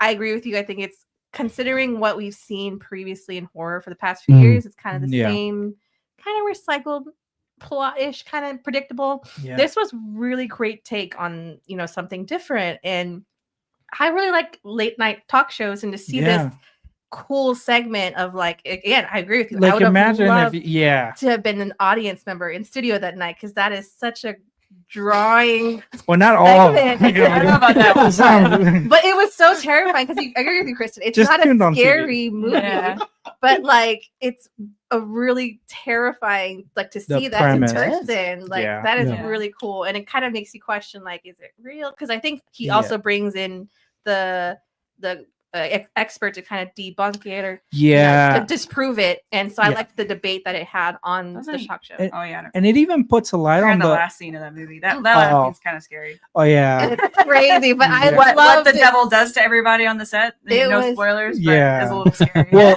and it puts an interesting. It sheds. I was like, what happened? I had to look away that last scene. I can't deal with that. It shed some interesting light to the pressures of like viewership and the ratings and stuff like that, right? Like, so I liked a lot of also the additional kind of like personal like I said, pressure, and it's like it leads people to do crazy shit, just like fucking inviting the devil. Maybe we should interview somebody on the podcast. Sorry, go ahead. You had a great joke. Let's play the Ouija board right now. I'm just saying, Jerry Springer, Jerry. I have a friend that he's wild, and he keeps suggesting, like, listen, we start a podcast, we play the Ouija board live, and I was like, fuck he's playing around too. I know it, but it's like I still don't want to call ghost hunting with you guys. We can do some ghost hunting. Ghost hunting, yes. I'm good. Board, no. Y'all from New Orleans. Y'all know about that. Yeah, New Orleans. Y'all are numb to it. Not me. I'm from Mexico. I'm from Mexico. Something scary happens. We bathe ourselves in holy water. Yeah. We crack an egg out of the bed. I would be the typical white guy. I'd be like, "What's that sound? Let me go investigate." YouTuber that we watch, he plays scary games. He's like, "Look, this is some white people shit. Mexicans don't do this shit. No, they're getting the Jesus candles." I would be the white guy. Quoting Eddie VR. Oh man, that's funny. What's that, you guys? That was the last scene. All right, Ryan, what you got? Back. All right, so now my number 4 pick is going to be Anora. I love this movie. This movie is so raw. Sean Baker's written and directed by him, and everything about this movie is just so real, and it's a very good drama. It takes you on this kind of a adventure, if you will, like kind of like unorthodox, and it's very grounded too, because it's very like just this situation marriage Is this the stripper movie? Yes, Okay. can happen and everything, and it's a, That's why. yeah, and she's a nice lady. She is a nice lady. Yeah. You're like, it's so It's an real. honest Like, job, damn it. real naked. Why did you use the word raw to describe this movie? Let's go. Yeah. Let's see. Let's- Wait. Stripper movie, and she gets. It Let's is dissect why you use the word so raw in a so stripper movie. so damn, okay, all I'm right. sorry. We're being so Wow. I'm sure it's a great movie. Tell us more about This channel this, went to the worst. this raw review Oh you got. man, we're gonna do OnlyFans now, or what? Was that? Oh my god, dude. Oh my god. Secrets are being told. I'm sure this movie is great. I'm sure. I'm sorry, I just had to get I'm you. sure. No, you're good, Yeah, you're we're good. just pulling your leg. Yeah. No, you're good. You're good. So like this, Anora is a very it's a yes, it is about a stripper. It's about a stripper that makes unethical decisions, No. and consequences occur. And so like I see that, and you kind of go on this goose chase. You kind of live this character's life, and she's her own struggle in a way. At the same time, though, it's just like it feels very raw. It feels very just like unscripted, even though it is scripted. It just feels so real, and I don't know. I there's something about that made me addicted to it, just because of the fact that it's about people going through their life struggles, and it's just like I know what yeah. makes you No, addicted. here we go. I got Shane struggling so much with her clothes off. Fucking Trey, dude. This raw. Okay, let me ask. Okay, just to bring everyone to perspective here. Just to bring it to perspective for our audience goers and everything, have y'all seen Nora? No, I'm not hating on it. No, I'm not. Okay. I couldn't resist. I'm I sorry. haven't seen it. I mean, I Kristen really of all people would know. I really love like, it. I really like Pretty Woman. So is it? No, like, it's no. like a way downgrade Oh. version of It's Pretty like Woman. a Yeah, yeah, borderline pornographic version of Pretty Oh, Woman. yeah, I don't like sex in movies. yeah. Well, I just don't think they're necessary. I know what I'm renting. You know what I'm saying? Is it on Redbox? Yeah. Is it on Redbox? Have to go to the Is it the blockbuster? No, to go to Cineplex. We have to go to Megaplex. Here's that No, video for you. I'll say that there's a few critics out there that I follow, and they listed this as I don't recall if it made it into like one of the people that I follow is like in his direct top 10, but it was definitely in the honorable mentions as far as like so I'm actually excited to see it, despite the descriptions in place. Yeah. I had made that decision prior to it, but the actress I do get to Mickey say Madison, like Mickey Madison, she Yeah. had my attention even back to I believe she was in the last I was about to say scary movie. She was in the last Scream. Oh my god, I was about to say Ghostface. I mean, it is Ghostface, but she was in the last Scream movie, if I'm not mistaken. If not, she was in the second to last one. Okay. And she had my attention in that movie because she played great. And have y'all seen Scream? I've Did seen we all them. see I've Scream? seen them all, but I Yeah. lose track of which one's which. So she's been Once in you get past Scream and part Scream, three- and the next one after that too. So after she's- part 3, I'm like, which one is this? But Yeah. I've seen them. Okay, all, well, though. Yeah. well, on the plot twist, like spoiler ahead, like she is revealed to be one of the people that play with the Ghostface She the one that situation. catches on fire. Yes. Okay. Yeah. So I know. ever since I was like, you know what? Like the Oh, all right. See, thank you, Confirm. thank you. Confirm. Chris is like, She's so we gotta watch it. She's I gotta making a watch pun it. She's That making might have I was making a pun because she was on said fire in the catches on movie. fire. She got really hot. Smart. That's, Calm down, Ryan. She- that was a she is curveball. That was a curveball. She is attractive, I'll say. Yeah. But she played a really cool kind of crazy there, and I don't know if that's the direction that like this movie goes into. But as an actress, like it piqued my attention. I was like, man, like she could probably be in more movies, and so I'm really excited that she's the main character here, and I do believe that under the critics' eyes, like it has made the rounds as far as this movie. And so I'm excited to see more of her. I actually like based on her portrayal in the Scream, like a lot of people were already fan casting her as kind of like Harley Quinn or kind of that crazy kind of vibe. But Okay. And she We'll see, I does think. she does go very crazy. She in was a in lot of this- moments. okay, yeah. And so I'm I'm excited to see it just because yeah. once again I was impressed by even the the samples of what we got in the other movies I've seen. I'm like 99% sure she's gonna get nominated for sure for this this role. I'm not dogging, and it's the vulnerability too. You're vulnerable in those moments. That's what not having close does to. I just don't like. It's nothing to do with her acting. It's just I'm personally not into erotic films. I'm not. It's not a genre. Like I'm glad it's not for everyone. I'm glad she's getting recognition for her role in this. I think she got nominated for the Golden Globe. I agree. I hope she gets nominated for the Oscar. I want to see her in future roles, but was this one personally for you a good film for me? No, and that's why I'm like no. So, but it's cool that's in your top 5. It's definitely a standout role.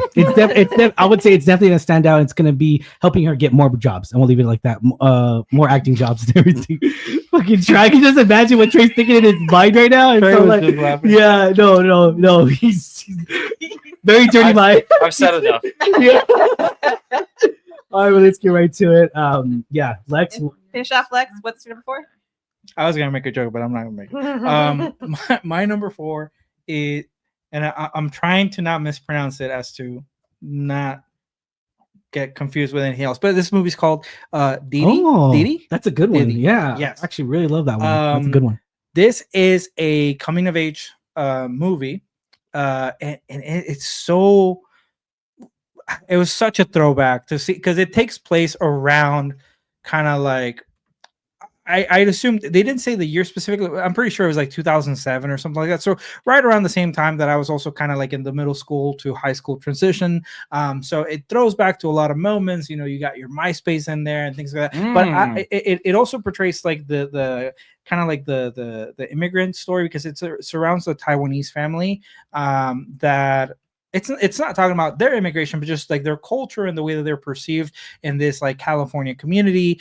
And the main character, this kid just trying to fit in, which is what a lot of us did at that age too, right? Like you're trying to fit in with kind of finding your group of friends, talking to girls and all this stuff. So this movie kind of is just got a classic, coming of age story, but it was shot beautifully. The performances were amazing. A lot of these actors in the movie, actually, I had not met them through any other work of theirs, but it's like, I want to keep seeing movies with them in it because of how good they were. Particularly the mother in this film, I think, was such a believable character, and she has some amazing speeches in here, really trying to get into the raw performance. And it's not like a fairy tale type of movie either. Like it does get very real of like this kid throughout his journey, he burned some bridges because of some shitty stuff that he did. And he talks back to his mom in a very looking as an adult now, I'm like, fuck this kid, or like boys are stupid and things like that.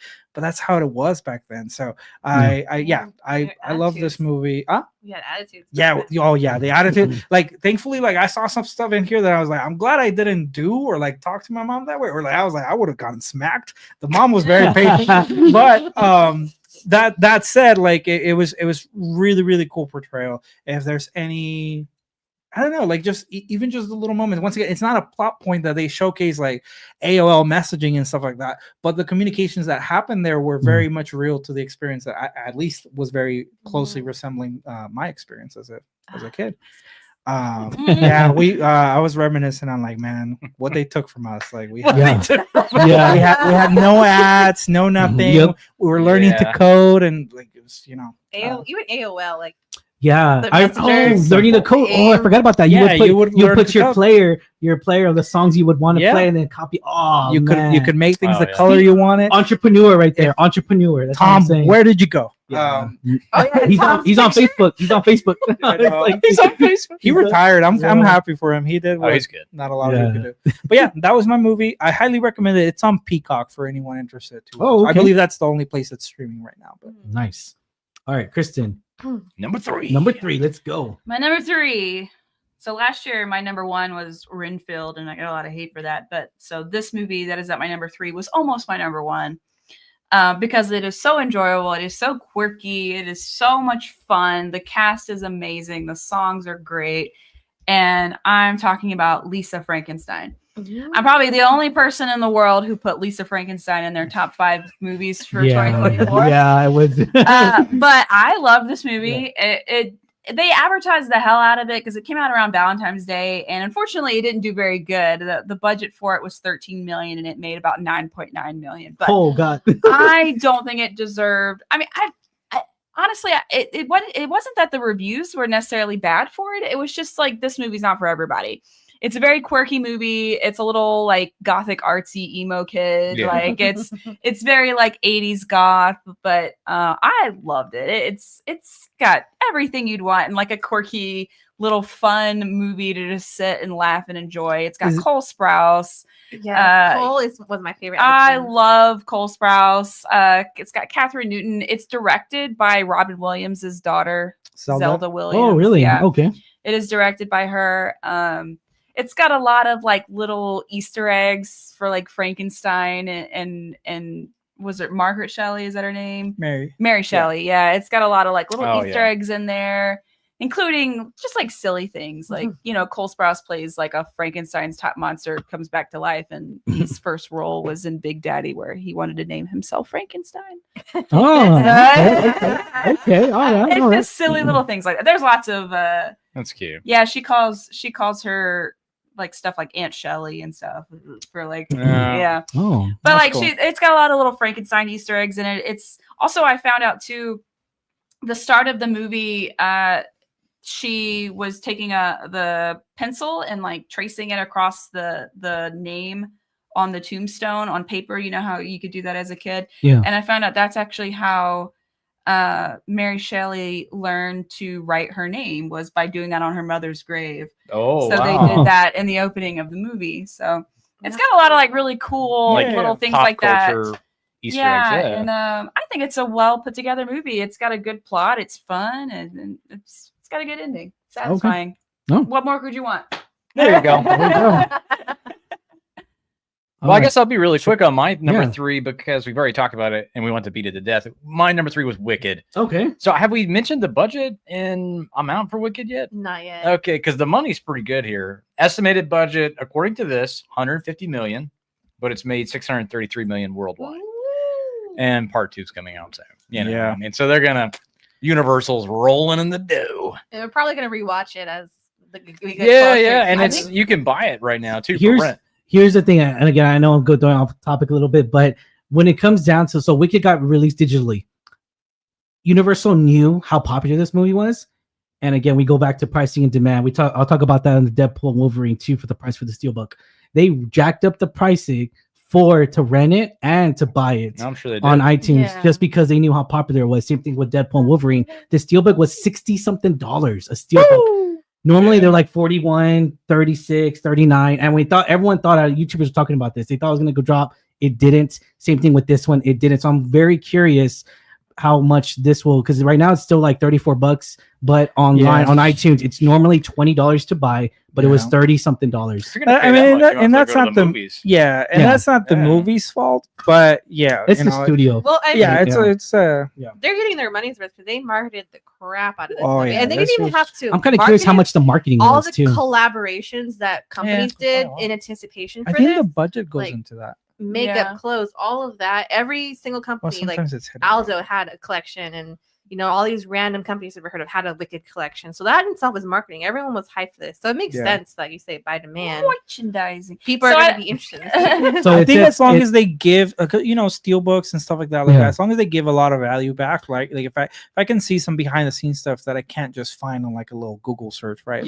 So on Google it says the marketing, which is separate from the budget, is $350 million on marketing. Wow. On marketing, and that includes like collaborations with Target, collaborations with everyone. Yeah, it was everywhere. Merchandise by itself probably made more than $350 million. Like it made it worth it. So this movie actually surpassed the previous highest grossing Broadway musical movie of all time. So now it is the number 1. Do you know what the previous one was? Chicago? Nope. Phantom? No. Fast and the Furious. Mamma Mia. I was gonna say Mamma Mia. Yep, so Mamma Mia got surpassed. Now it's Wicked. Yeah. So I wonder if Wicked 2 will surpass Wicked 1. Probably. I mean, now you know what you're going to get yourself into. So if you had doubts, you know you're going to. There was a whole there was memes, and there was like, I don't know, there was this whole like. Well, question: do you like have you? Are you the only one that hasn't seen the play? Have you seen the play? No, I saw the play. You saw the play? Yeah. So you've all seen it. I Do don't think you you like? have. I haven't seen the play now. Have you guys? Do you like part 2 better than part 1? I like the second half. I like the music in the second half better. I really like this music in the second half better, but I think in terms of like No good deed goes unpunished. noticeable. No Good Deed Goes Unpunished. So good. That's my favorite Yep. That's song. my favorite song. But I think in terms of like most memorable songs, most of them are in the first half. Most of them in the first. Everybody knows Yeah, Defying Gravity. yeah. Well, change for good. We've been changed for the better. Whatever the name of that song. For 'Cause that's Good. also a really popular one. That's in Yeah. the second half, and there's another one in the second half that's really popular too. But yeah, popular and Defying Gravity are like the big blockbuster. The Wizard and I songs, was so. always on the radio too. Yeah. Every once in a while you would hear that one. Oh, and Actually on the radio. the Loathing song. Yeah. So No, yeah. it's a whole monster of a film franchise. Everything. I was Well, I'll mention my thing a little bit more. Oz But is Alright, back, I think, baby. yeah. Oz is Yeah. back. Yep. Let's get right to it. Angela. My number 3, if I have this correctly, it's the first animation. I think we've said, but it's Flow, and it's basically an animation that has no dialogue whatsoever. It's focused only on animals.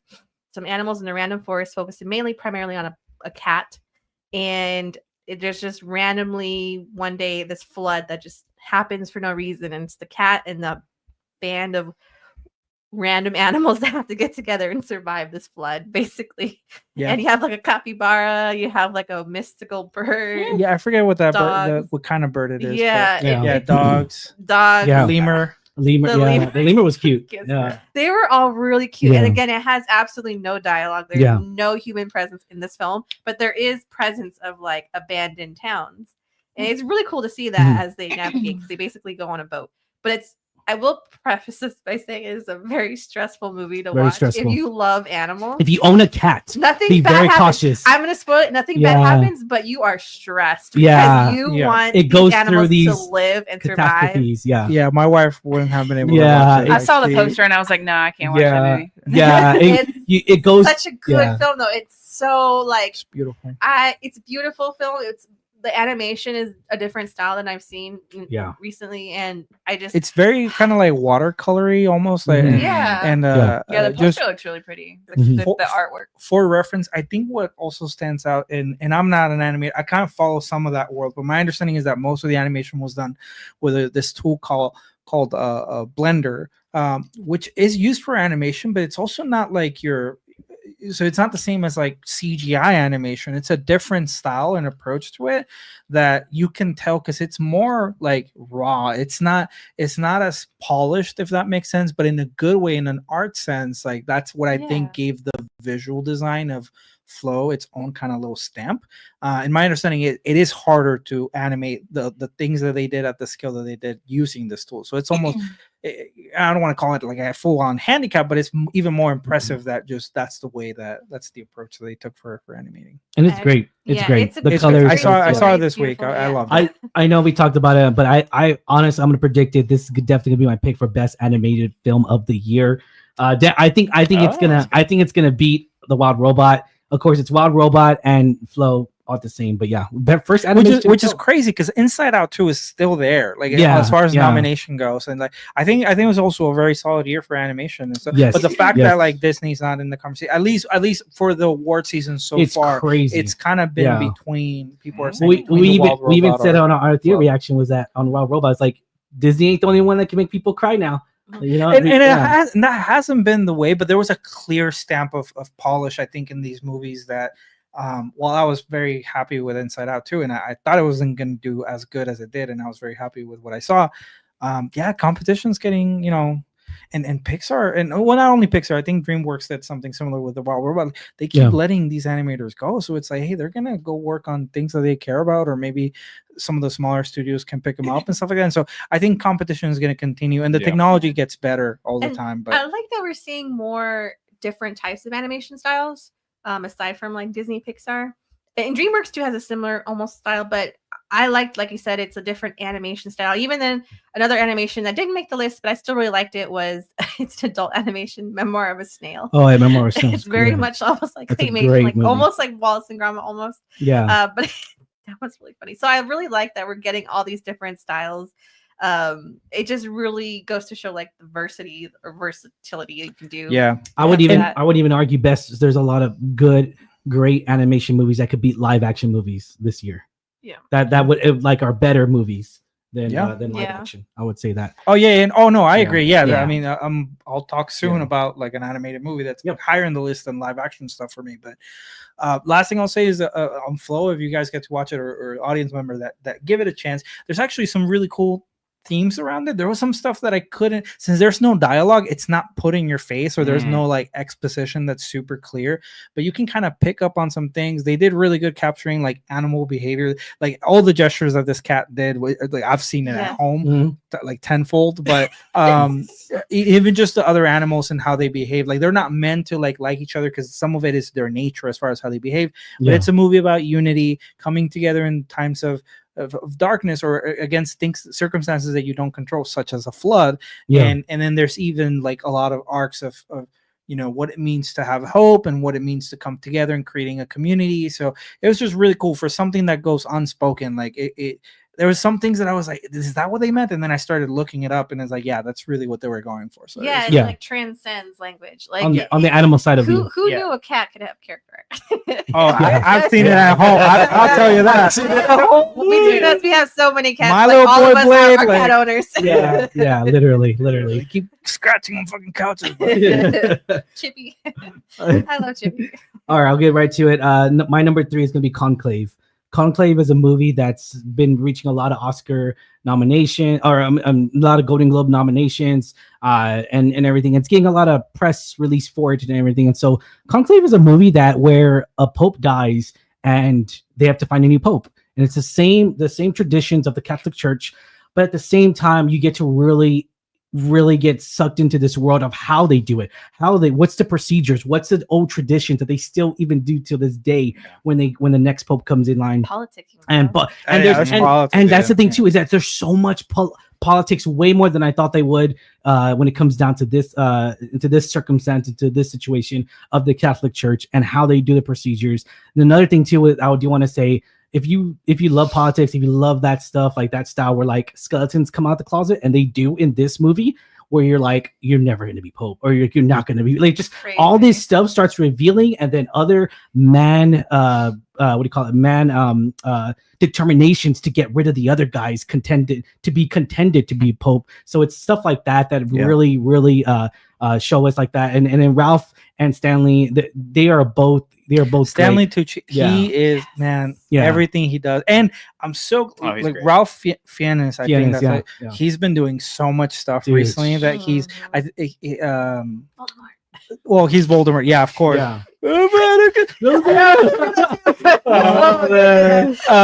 No, he's great. He's such a great actor. There's another movie that he recently got like really jacked for, and like, man, is like, well, I don't want to misquote it. I think he's in the 70s, right? Or I mean, he looks great, whatever age he is. But 62.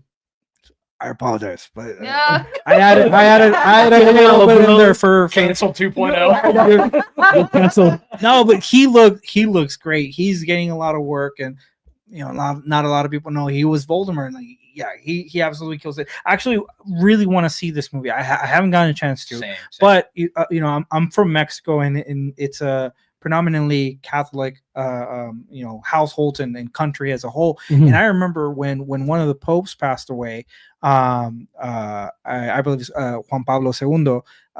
Obviously very tragic for the entire city, but I remember seeing as a kid, like the news were talking about this process, the selection process of like a new pope, but it was all behind the curtain. So I'm just really excited, like as far as the concept goes, of kind of taking a peek behind the curtain. If what the movie, because I don't know if it's based on true story or if it's fiction, but still probably grabs from some it's fiction. Truths. Okay. Yeah. They just use the real procedures of how they do it. But it's known that it's a very political space, and right? It's a very, very big reveal at the very end. So I'm not going to spoil it, but it's a big reveal at the end. It's just shocking. Yeah. And you don't expect it. Okay, good. I'm excited to see it. It's such a great movie. I've seen just a couple clips. I've seen it 3 times already, and it's so addicting. I love the drama. I love the drama. the skeletons. I just love watching. I love Ralph. I mean, he was fantastic. I mean, everyone knows him from Baltimore. I know him from the Grand Budapest Hotel. He is fucking amazing in that movie. Oh my god. Yeah, he is fabulous in that movie. I love Wes Anderson films like that. So going back to this, you know, Conclave, Ralph, Stanley Tucci. I'm excited to see if Stanley Tucci, there was that little like, hey, Devil Wears Prada 2 kind of, you know, talk as well. And they're making that into a musical too. And also, I do want to say this coming year, Ralph will see him in 28 years later. He's cast in there. Okay. That's the one that he got really fucking jacked for. Dude, I can't wait to see him in there. So everything he's in there, I'm 100% on board with him. But yeah, all right, that's my number 3. Lex, what is your number 3? I'll keep it easy. For me, number 3 is Wicked. And I'll just focus on, we've already said a lot of the things that I think we are all in agreement of. I find it like amazing that it really, it's kind of a joke, but not a joke, that like it did the impossible and it got like all these dudes that are not into musical to really get into a movie. Yeah. I took my wife to see the musical, but I love the musical. I am a very much like a film driven person. So seeing the spectacle, whether it's CGI or not, like seeing something visually in the movie format, for me, it excels, you know, a lot. Once again, this may be blasphemous, but I do think it added to the experience that you get from the musical. And it's because, you know, you don't have the challenge of a lot of the material limitations. And it did such a great job where I think it's very palatable even to the non-musical person, and it's great. And the movies were stuck in, the songs were stuck in my head for like weeks, and like if I hear it play, it's gonna like, so it did something to me. I was like, my wife is more of the music person, and for me, like, first thing I wanted to do when I got in the car after the movie is like, let's pop in the soundtrack. It's great. Like, not a lot of movies do that, and I think it's incredible. And I've seen that experience a bunch, like amongst my friends and things like that. Some of my friends are not the biggest like Ariana Grande fans, but they thought that she absolutely killed it. And like, so it's great, top to bottom, like really no notes. I really love this movie. I want to see it again. I want to own it. I wish it didn't cost what it did, but like I want to own it in like a steelbook or something like that. And so those are my thoughts. Wicked number 3. Let's go. So Wicked's my number 2, since we're gonna like let's go. Let's just make this a Wicked podcast. Short and sweet. I've seen the Broadway show 3 times. It's never been my favorite musical, but it's been one that I've always really enjoyed. And when you think about modern musicals, this is the greatest of the modern musicals, right? You think Wicked, you think Hamilton, stuff like that. So I went into it with very low expectations. Like I said, I was blown away. The music was great. Ariana Grande killed it. Cynthia Rubio was amazing. The choreography was phenomenal. It didn't rely on CGI, which honestly, if it was a lot of CGI, like Return to Oz, or what was that? Oz the Great Powerful.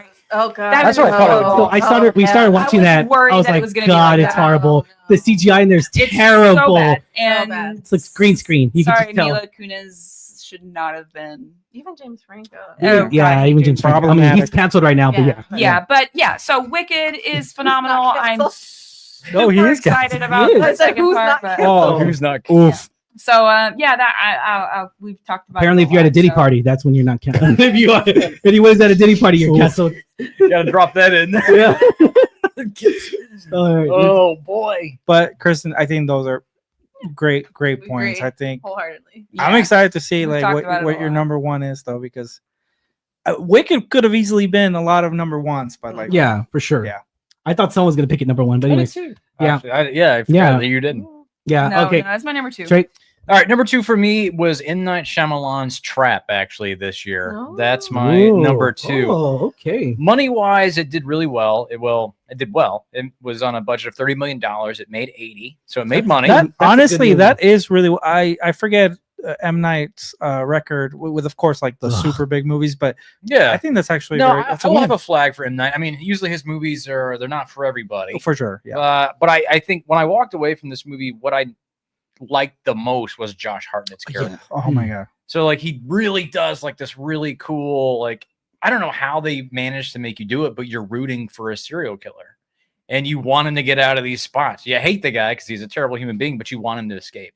And I thought this was funny. So looking around this movie, So Vulture magazine says Josh Hartnett gives grade A murder daddy in Trap, and I absolutely agree with that. New category on Netflix. I saw, murder daddy. I Absolutely. saw that. What was it? There also Jeff Goldblum in Wicked. He was named. What was he? He was Are you saying Zaddy? Zaddy. There you go. Zaddy. Zaddy. It's no longer What's a Zaddy? Zaddy. What's a Zaddy? What is that? It's like basically a hot version of a guy who's older who could be a daddy. Oh, So like Pedro Pascal's been I called was like, Zaddy. Yeah. I think of Zaddy. I think Pedro Pascal. Pedro. yeah. Oh, okay. But okay. this instead of Ooh. Zaddy, it's murder David Tennant.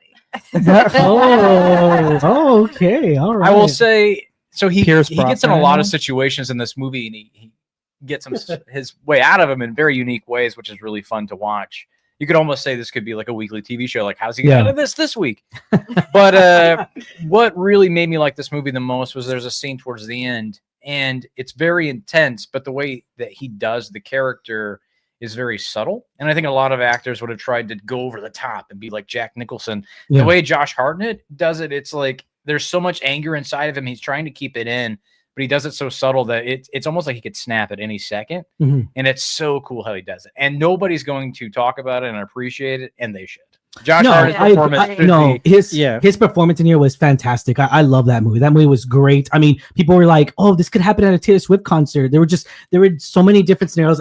I think I even I could, if I'm not mistaken, the director even said I was literally thinking or watching the Taylor Swift, thinking of this this whole concept of this whole idea before it became a script, before it became just the idea of it is very original. It's very different, and I gotta admit, this is different good. when you're watching it. Like, it's a slower burn movie, but it's once it gets started, like you don't care. I Like, even it's love the great. performance of the artist that was performing that night too. Yeah. So it was like, oh, damn, this is good music too. I was like, yeah, Which I think Lady Raven is M. Night's daughter. yes, Yeah, yes, yeah. yeah. So Correct, yeah. yeah, There I you think go. it went really well. I really liked it. All I right. think Josh, of course, like Josh Hartnett being called Zaddy, like he was like one of my earlier crushes when I was younger in Pearl Harbor because he played Danny, Yeah. Oh yeah. the like hot friend, and He was in the Pearl 90s hot Harbor. guy. I was so sad that he didn't for a long time. He wasn't getting like a ton of other like movies that he was leading. He was supposed. I think one point he was really close at being Superman as well. So he's gotten close to a lot of big roles that never like really. Brandon Ruth time. I think it was around that time, but believe it or not, a lot of the characters there was a lot of also Superman movies that never made it that he might have also been in consideration for. Yeah. But yeah, I was so excited to see him in Oppenheimer last year. And I was like, I really hope, because it was the first time I saw him on screen for like a really long time. So I was like, I'm really hoping that he comes back and does more work, especially because he played a great role in Oppenheimer too. So when I saw this movie is like he's leading it, I was like, fuck yeah, we need to see more of this guy. And for sure. I've yet to see this movie. I gotta admit, I'm behind on a lot of them, but it's on my watch list. I know it's on Max, so I'm definitely probably gonna tune in this upcoming week. All right, Angela, number 2. All right. It's another animation. We had talked about it earlier, but it's The Wild Robot.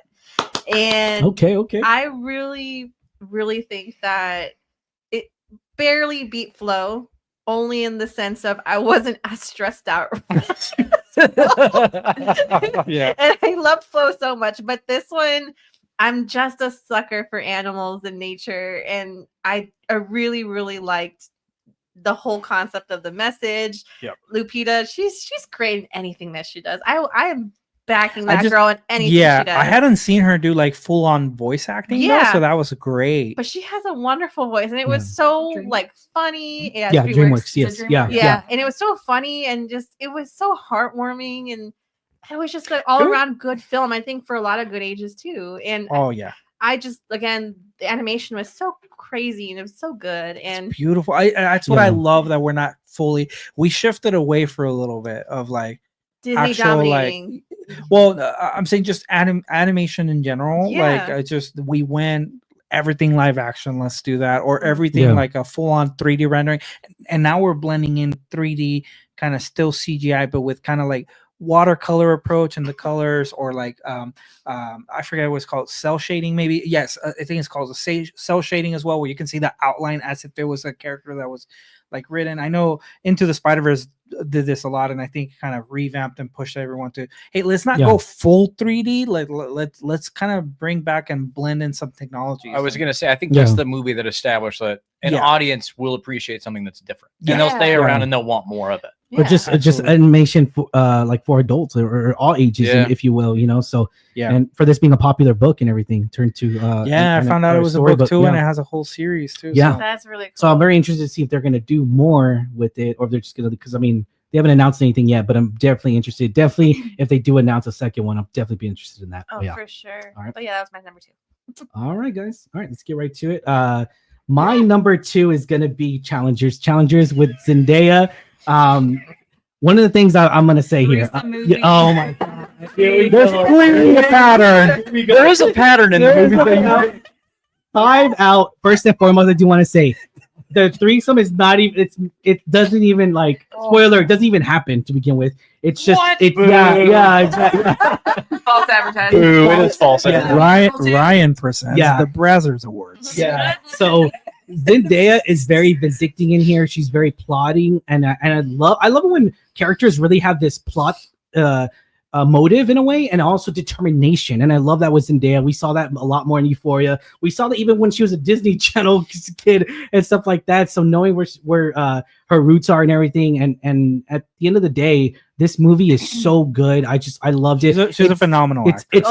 It's not gonna. I don't even think. I think she'll get nominated, but she's not gonna win because there's so much creativity, and there's so much other great along with her as well. Just being nominated alone is great.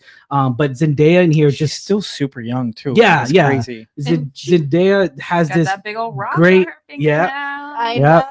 She has this great moment in the film where she's just staring. She's staring at this tennis because her husband's one of the tennis players, and she has to like. She's just staring at him like he feels her anger staring at it. In a way, it's very makes sense because I do sometimes feel Angela staring at her anger towards me. So I was just like very relatable in that way. And even more so like relatable. That's cinema. Yeah, that is cinema. Oh my God. The point of cinema is to have this connection to your audience. And I felt like that with this movie. It felt way more. I felt way connected in that point. Ryan, blink twice if you're okay. No, not okay. Help me. I was kidding. Yeah. But yeah, Challengers is such a great movie, and it's available on Amazon Prime because it was made at a certain point. I thought it was A24, but that was my mistake. It was actually MGM who made this movie, and so MGM got bought out by Amazon. And Amazon they're conflicting with 007, but I'm not talking about that. But going back into this and everything, I was ecstatic to see her take on this role, this character, but I'm also kind of bummed that it's not getting as much buzz as the other movies are. But it was definitely cool to see her at the Golden Globes. She was there. She was, but the music also is really good. The music that I heard that the soundtrack was great. So fucking good. Yeah, they won. Yeah. I think best was it score or best is like a score or something like that. No, it's best soundtrack. It's not a it's not a score. No, but at the Golden Globes it was they won something for music. I can't remember. Yeah, cool. Yeah, and it was really great, and yeah, I'll leave it at Maybe that. It was a song or something because it got nominated for something music. And I was like, you know what, that makes sense. I didn't expect that. Like out of all the choices, I had ones that I was like kind of thinking it would be, but that was an unexpected curveball that I think came in the Golden Globes for that to win for a song or soundtrack or something. So I thought that was really cool. And again, I agree with you, Zendaya. She's another one that I will back anything she's in. I will see it just because of her. No questions asked. And this film was like, she brings it again. And it's directed by Luca, who is actually a famous director who started his career in A24. So knowing that he's taking his risks of films and taking these he has no boundaries. Yeah, because A24 now is a household name, but before, this year it's been Neon. This year, Neon with Long Legs, Anora's Neon. All these movies are coming out. Are Neon films are just crazy. Last year was A24. Now this year's Neon. That's crazy to me. Yeah, I never would have expected that. But anyways, Lex, what's your number 2? Just back to the drawing board here as The Wild Robot. It's number 2. All right. For a long time I forget where this came out. It might have come out in the middle of the year, I think. For the longest time, I actually thought this was going to be number 1 for me, just because of how it made me feel altered. So I'm not a parent. I'm a parent to fur babies, which still counts as I understand it's not the real raw parenthood, but this movie was made in such a craftful way that as someone, I mean, we've all had like parents, right? So like you understand the pains that you might have put in your parents through at some points in time, and so that you can see it from now as an adult, that perspective, like even the insight that it gives you into parenthood. I think it's just anyone at any age range, like Angela mentioned, can enjoy this movie. But there's also just even there's so many themes about letting go and protecting someone, and still kind of like a lot of nourishing, and even just kind of like the nature aspect of it, right? Like there's animal nature of the ways that we go about something. We are programmed in a way, and it's not too much in the world, but the wild robot is around that. Is we're programmed to behave in a certain way and act in a certain way, but what happens when we try to reprogram that? And it's just a beautiful message. Cool. The colors on this movie are truly great. I'm really excited to. It's actually already on Steelbook. I don't know why I haven't pulled the trigger, but like I want to buy the the DVD and play it and watch it multiple times. There you go. Yeah, it made me cry. I think it's the number one movie that made me cry the most. Okay. 100%. That doesn't reflect on whether it was the best or not like that, but the emotion that I got out of me, I think it was very reflective. There was a bunch of memes on like TikTok. I was seeing that people before watching Wild Robot and after watching Wild Robot. This movie deserves more praise. Once again, don't mean to make it a whole conversation, but it was sucky to hear that like a lot of those animators had to like lose their jobs after the fact, despite the fact that they made a tremendous movie. So I'm hoping they find. What did they have to lose their jobs about? I think it's just cutting costs from different studios and whatnot. Disney did the same thing too. I mean, they start cutting. It's just But let's get right to it. This is our number ones, ladies and gentlemen. Number one. Here, an hour and 49 minutes. We made it, guys. It was spoiler alert. It's the Nora for me. Oh, damn. Here we go. So it's actually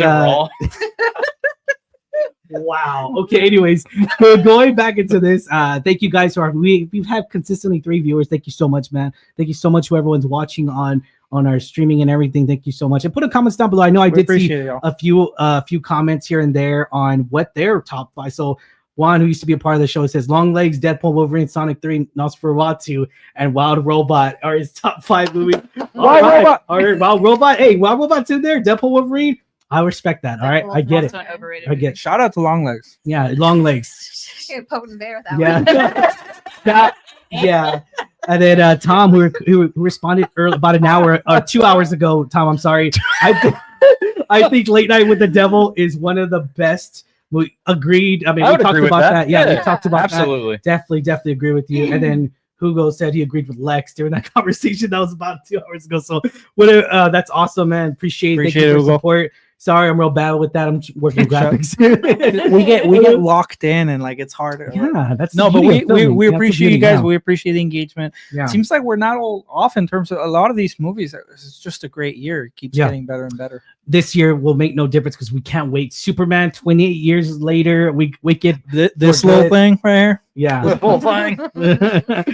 All right, but let's get right to it. All right, so number 1, Kristen, what did you think is your in your opinion, what is your number 1 pick of 2024? My number 1 pick for 2024 is the highest grossing animated film of all time. With a budget of $200 million, it grossed $1.6 billion worldwide. With a B, that is Inside Out 2. Dang. Okay, all right. Yeah, phenomenal movie. It's great. It proves that Pixar and Disney can do a movie without pushing an agenda on anybody. It can be just a very clear like a very clear story, a good story that is very clever. Like Inside Out 1 and Inside Out 2, insanely clever in the way that it uses these different elements and all these different things inside your brain. And of course, Inside Out 2 introduced anxiety, which we all have anxiety. Some of us more more than others. Like I have general anxiety. Like it's just anxiety about dumb shit that doesn't even exist. So like to see like a visualization, like ever since I watched Inside Out 1, one of the ways that I would cope with extreme anxiety or anything, that is actually picturing these things fighting in my head, like happiness and joy and sadness and anxiety and things like this. So to see anxiety come into the picture here and the way that her emotions had to deal with this was just, absolutely phenomenal. The story was great. The animation is always amazing. Yeah. I love being able to watch Riley struggle with this. I need to be better. I need to be better, because I definitely, as a teenager, struggled with this. But it was with soccer instead of hockey. Yeah. You know, like I need to be the best. I need to be the best. I have to make this team, or else I'm going to fail, and everything's going to be horrible for me. Yeah, you know, that's like, it shows the spiral. it was just we've all experienced something Pressure. like this Yeah. in life. So I thought it was a masterpiece of a movie, and it deserves the praise that it's gotten. It deserves the money that it's gotten. I mean, now I think it was Incredibles 2 was the highest grossing animated movie before. And now it is Inside Out 2. So that's great. That's my number one favorite. Also, Mhm. they. Sorry, the animators also lost their jobs. But the reason I say is like, then I saw all the money that this movie was making. I was like, best That fucking sucks. hire them back and give them Tough a little love, raise. man. I No love for mean, the animators this year. It's always been a tough industry. I from mean, my with that understanding. 1.6 billion, they have to at least bring somebody back. Yeah, bro. Yeah, because Disney Like, has like damn. been pumping out these animated movies, and I would say I would say like Coco would probably be the last animated movie that I watched that was like really good. And then it was just like these Shout out, weird, Coco. like trying to shouts. push this agenda and trying to do these weird analogies of a woman's period, and it was just, and none of them were good. And then Inside Out 2 comes out, and it's just, I was really worried they were gonna like try to do 100%. something, and it was just, it was a pure story without pushing any agendas. It didn't, you know, and I'm not against any of these things that are in these woke movies, but do them appropriately, and they have not been done appropriately. Tell a story. Tell a story. Yeah. Tell a story one. that's That worth makes telling sense. and make it Yeah. natural and make it Yeah. make sense. Don't it flow push these together. random Yeah. things in these movies Yeah. to try to put it in people's face. Like Make- we know and yeah. we accept it, but it needs to be natural. Make a subject So- come out of the Yeah. story you're trying to Yeah. tell, and not like, okay, that's the subject. We gotta make a story about like, that. okay, I know I'm gonna sidetrack you for a second. Arcane has a gay storyline in it. It is natural, it is beautiful, it is wonderful. You know, it's a part of the story, and it doesn't come out of nowhere, right? Yeah. Animated movies not have a to do check this mark. thing. It's not a It's not a checklist. check mark. It is a part of the story, and Yeah. I think animated movies have been struggling a lot with this kind of content and have been putting so much time and effort into trying to meet those check boxes that now we got a movie that just is good and is pure and is clever, and it was wonderful and it, obviously well received. and obviously it was well received. Big shout out to Maya Hawk, who voiced anxiety. Yeah, it was great. I love her. I love her and everything. She's a really good musician as well. Yeah. And I was rewatching Stranger Things recently in the seasons that she's in. Oh, 'cause she's I was great in watching it. with my wife, and I was watching her character in Stranger Things, and I was like, I'm pretty sure the directors of Inside Out 2 just saw this, and they were like, yeah, she's our anxiety. Like we're gonna hire her. And see, another point being in Stranger Things, she comes out being gay, but it's the struggle. It's very natural. It's very, story. and I understand Perfect that they're not storyline. pushing that. They're just she's figuring out like I like women, you know, and stuff like that. So just I love that. It's very vulnerable. It shows of character arc with her, and I love that in Stranger Things. And again, not pushing the agenda, not really forcing us to do it, and just another film that I really did enjoy. That Luca is a film similar to that, and it flows very natural and everything. And sadly, it was a movie that went straight to streaming, I believe. Yeah. And it was still Because it pandemic was like time. 2020, wasn't it? Yeah, and that's another good one if you haven't checked that out. But that's another similar in those aspects. That's a great pick. I love Yeah. how many animated Yeah. movies are on all of our lists. Like it's Yeah. crazy. I think my favorite thing about Inside Out 2 was there wasn't like anxiety wasn't the clear-cut villain because she was trying to Right. help He was trying to Riley. do what's Yeah. best. And that's- I think we There was kinda do reasoning that. behind it all. Yeah. Yeah, and I think we all can relate to that. We try and do our best, but we do it too much, like you say, just overwhelming. And we see that point of where it's just chaotic in the mind, Yeah. and it's like maybe it goes to a point where it's too far. Like Mhm. she's stuck, frozen because she's just overcome by this anxiety. And I really like that story. I like She at was, the end she was trying to kill Joy. That's all I'm saying. I like at the end too, where it's like they show that anxiety also has a purpose, that she's not just going to get locked up in a room somewhere. She's just like, okay, but we have a Spanish test tomorrow, you know, at the end of the movie. And they're like, oh yeah, we should study for that. Thank you, anxiety. You know, like anxiety does serve some purpose in our lives. Yeah. You just have to control it and not let it get out of control. You I know? got you. But yeah, my only complaint about that movie is that there's not a good plushie of anxiety. And that's all I'll say.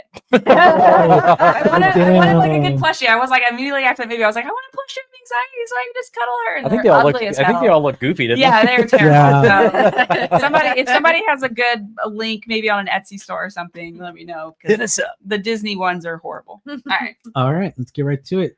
Trey, All your right. number one. My number one for this year was Alien Romulus. Actually, Okay. I really, Damn. All right, I respect that. I really love that movie. Really To enjoyed me, I saw it in IMAX, and the whole time it felt like a love letter to old school movie making, especially with like the physical effects. The budget for this movie, Ryan, I know you love the monies. Yeah, let's go. No, I know you got to go, so I guess. No, you did. Go ahead. Tell me. Go ahead. No. So $80 million is what the budget was. Worldwide, it made $350 million. Hell yeah. But I just saw this. It's the highest grossing movie horror film that was in IMAX format. So there's that. There you to go. for it. And I'm excited to knowing that Disney's actually treating the property correctly, and even Which more is so. nice, yeah. Yeah, I didn't like know Disney owned it now. yeah. That's 'cause it's Fox. It's Fox. They own Oh. Fox. So then I see. another good notation as well was that Prey did good as well. So that was the Predator franchise. Now knowing they can really do Alien Romulus, there was even talks of like a crossover almost where like AVP came out. Granted, those movies aren't the greatest. I still enjoyed the AVP when it premiered on They're guilty Fox. pleasures. Yeah. It premiered on Fox 29. I remember watching it when I was a kid. I remember that movie was. It was a popcorn film. Yeah. We don't go in there watching like, oh man, it's gonna be the best Oscar. No, it was a popcorn movie. I enjoyed the goriness of it. I enjoyed the alien taking over the humans chest out. It's good. And this movie brought us back that horror element I thought we lost. I'll leave it. No, at it that. was Yeah. great. So the cast was phenomenal. The story was actually good. I appreciate that the special effects are practical and not relying on CGI. And honestly, the sound design was beautiful, and you really got to experience that in the IMAX format. Cinematography was great too. Yeah. I love that movie. Kaylee Spaney, who was the star, she's also great. I think she's gonna be like, she's already like a well-respected actress, but like I'm saying, up and comer. I think she's gonna be doing a lot of interesting work. She was also in Civil War. She was great in that. She was in that great. movie. And then also David Johnson deserves his due. He played the Man, android Andy. Yes. And All he of plays the- two different types of androids in Yeah. that movie, and phenomenal actor. All of the android related actors or alien related androids have been played by great actors, like also like Andy Michael Fassbender's character in the Yeah, Prometheus Prometheus. movies. But that guy, I saw his performance and I was like, give him more jobs. I can see him play so many different characters, big or small movies. Like he's great. I really hope he gets more work off of this. I think he was already in there's a period piece movie or show that he might be in, but I'm not remembering exactly the name of it. But absolutely, he delivered a beautiful performance. Yeah, before I let Alien go, I gotta mention Daniel Beltz being brought back, sort of like CGI. He played the original android in the first Alien movie. I love how they touched up on so that. they actually brushed up some more on it on like the streaming. So the movie, they said they were rushed for their timeline. So the director said he wasn't really happy with how it turned out. But now with streaming, they went back and they spent some more time to adjust things. To me, it didn't bother me in the initial release, and I really didn't. I didn't. I didn't notice either. much tweaking in the streaming version myself. But great movie. I would highly recommend it. Yeah. All right, number one, Trey was Alien Romulus. Angela, what's your number one? Well, we had already said it. It's Wicked. Oh, okay. I just cannot stress how much I love this film. I agree with Lex. First thing I wanted to do after coming out of the theater was play the soundtrack again and again.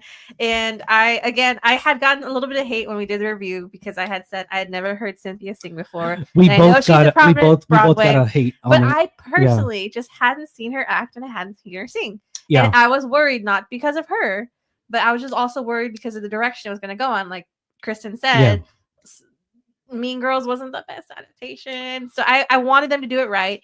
I had faith in John M. Chu because I love Crazy Rich Asians.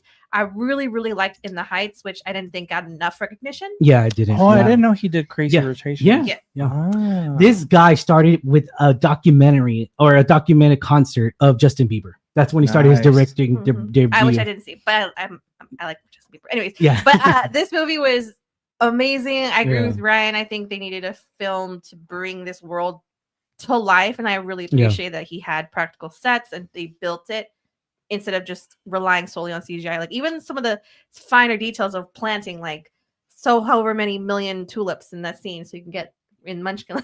Yeah. The tulips. That's Yeah. really great. But it just made me cry. I just love the scene. I could watch this movie over and over and not get tired. And I really cannot wait for part 2. I really want to hear the music in part 2. No Good Deed is one of my favorite songs from the whole play. So that's why it's my number 1, because I can't stress how much I love this film. All right, let's get right to it. All right, Lex, a spoiler alert, me and you are the same number 1 pick, if I'm not mistaken. Nice. So we'll go ahead and just talk. I'll let you go first, and then I'll piggyback off you. Okay, cool. Nora. Yeah. Our number 1 pick is a Nora. No, number 1 pick, of course, is Dune Part 2 for both of us right here, guys. Dune Part 2 is our Villeneuve. Yeah. It's just it's like I said, Wild Robot for a long time. I thought it was gonna be number 1, but I thought back of, and I rewatched like Dune Part 2. It came out very early in the year. Right? I think it was March, right? Yeah. So sometimes it's hard. Like you could have some recency bias of like, oh, the movie I saw last week maybe higher on the list than others, right? But no, like looking back at it, it's truly a masterful film. Yeah. The stakes and just the scale of it was much bigger than the first one, which is also masterful. But to put a stamp on it, like it's just, I've said it, Dune, the way that it's shot, put together, acted, it's what I've been wanting Star Wars to do for a really long time. And it's funny just because of a lot of the behind the scenes story, as far as like how there is Dune inspiration. Yeah, exactly. Yep. But it's just like in a modern movie, it's piecing a story together that is, from what I've heard, because I haven't read it, but it's very true to the books, as well as just enhancing it from this visual scale of just mass and conflict. The and books are just dense too. Yeah, well, you can tell from the movie that the lore is very dense. Exactly. Yeah. There's a lot of like it's very easy for someone to just say like, oh, I'm gonna do my own thing and then kind of shit on it. But I feel like there's a lot of respect for the franchise. There's a lot of deep the development that they continue to do. I mean, they released the Dune Prophecy show. I haven't gotten a chance to clearly it's a huge world that you can draw from. But the tone and the kind of the mood that Denis Villeneuve has set for this, it's truly some of his best work. The cinematographer, I always forget his name, but he's also the cinematographer in the Batman, if I'm not mistaken. Is just from top to bottom, I think this is a team that succeeds in putting you in this world. And Timothée Chalamet, I'm very sorry because I judged really early on where I just didn't know if he was going to be the right leading man for the role in this whole franchise, but he's proven me wrong time and time again. And he's clearly having a lot of success in Hollywood, and for good reason. He's putting in the work, and this is the cast from top to bottom is amazing. It's crazy to see that he's not going to get nominated for this, or he's going to get nominated for a complete unknown. We plays Bob Dylan in a biopic adaptation. That movie is really good. I bet he's great in it. I think he's better, and it's weird to say, I think his performance is better than the movie. In my perspective, the pacing issues. But anyways, I'm not going to go in depth on that movie. We did check out a review, guys. We did a review on that. But talking about this, Timothée Chalamet, he's the Daniel Day-Lewis of our time. And it's crazy because Daniel Day-Lewis is coming back from retirement, acting in a movie that's directed by his son that comes out next year, this coming year, and I'm so excited for that one. It's a British film, so I'm really excited. Anyways, going back to this, Timothée Chalamet, his character arc in this, in Arrakis, and you get to see everything really unveil, is so fucking great. It's so the prophecy. It's so it's like it's he foretold. It's everything, his presence on camera. I mean, his facial expression when he really gives off his speech. At first, you see it a lot in the trailer. It's like, okay, we're just gonna see the same scene, right? No, it's totally great. I mean, it's very it's a very motivation speech, and it's very straightforward in a way to where like it very gives deeper meaning into the whole prophecy, deeper meaning into the whole storyline, to the lore of Dune and everything. So his everything from where it was shot, the cinematography is just fucking beautiful. Everything in this movie is beautifully shot. I mean, everything just looks spot on. The score is amazing. And I thought I was gonna have an issue.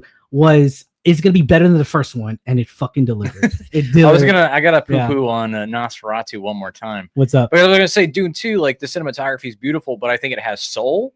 Yeah. Whereas the cinematography is beautiful, cinematography Nosferatu, but it win doesn't. you. The movie doesn't like. So that to me is like an example. If I had to pick, like, well, you know, you like slow movies. Dune 2 is a good slow movie as far as like taking its time, being beautiful, but also having a story and a soul in it as we go through. I mean, yeah, I get it. For me, it wasn't so because I mean, right at the bat, spoiler alert, you there's action right away. There's already like they're already like trying to figure out what situation they're in and trying to figure out like what's happening there and everything. So I feel like for me, I really enjoyed that movie a lot. But yeah, I mean, it's not action beginning to end, but you're right. Yeah. I think it does, like, it puts you in the spot where as an audience you're interested in this world and you learn a little bit more about how this world operates, and even just a lot of the religion aspect of things and the prophecy and what it tells and what it means. I think all of it was handled very, very well. And I think Timothy Chalamet's performance is also reminding us, is like, yeah, this guy is gonna, or like this guy being the main character is, you're gonna make some tough choices. And there was even some scenes where I was like, oh yeah, like this is definitely kind of like what Anakin really needed to feel like, in terms of like just that conflict of like, hey, you're wanting to do good by your people, but what does that mean really, right? Yeah. And I mean, the betrayal between, I mean, spoiler alert, the betrayal between him and Zendaya, you know, it's so fucking good, and it's so shocking every time. It really is for me. And it's just like, damn, there's not an actor I can name here that didn't put like 110%. Even Dave Bautista, Austin Butler surprised the heck out of me too, because I hadn't seen him in a strictly like villainous role. Yeah, and he was great. He was scary. Yeah, he looked good. He was actually scary. He looked good, man. He looked great. I didn't like his character arc, like what happened to him. It was short. I wanted more. I could have seen that his character be built up on the third one. As a third one, everything. But I gotta say, it's way better than the original one that came out. Oh my god, the original one! I couldn't even get through. Well, the technology, I mean, that's an idea. I mean, come on, there's a movie. What's it called? The Shark Attack 3 on Sci-Fi is better CGI than the freaking on. It was the 80s,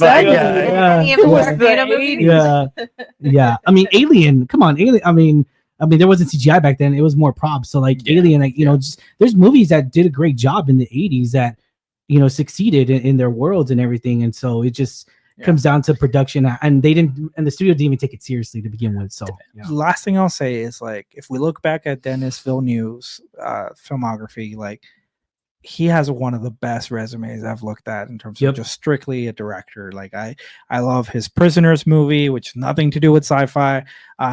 Blade Runner. I wasn't even the biggest Blade Runner fan in the world, but like, his movie just kind of continued to.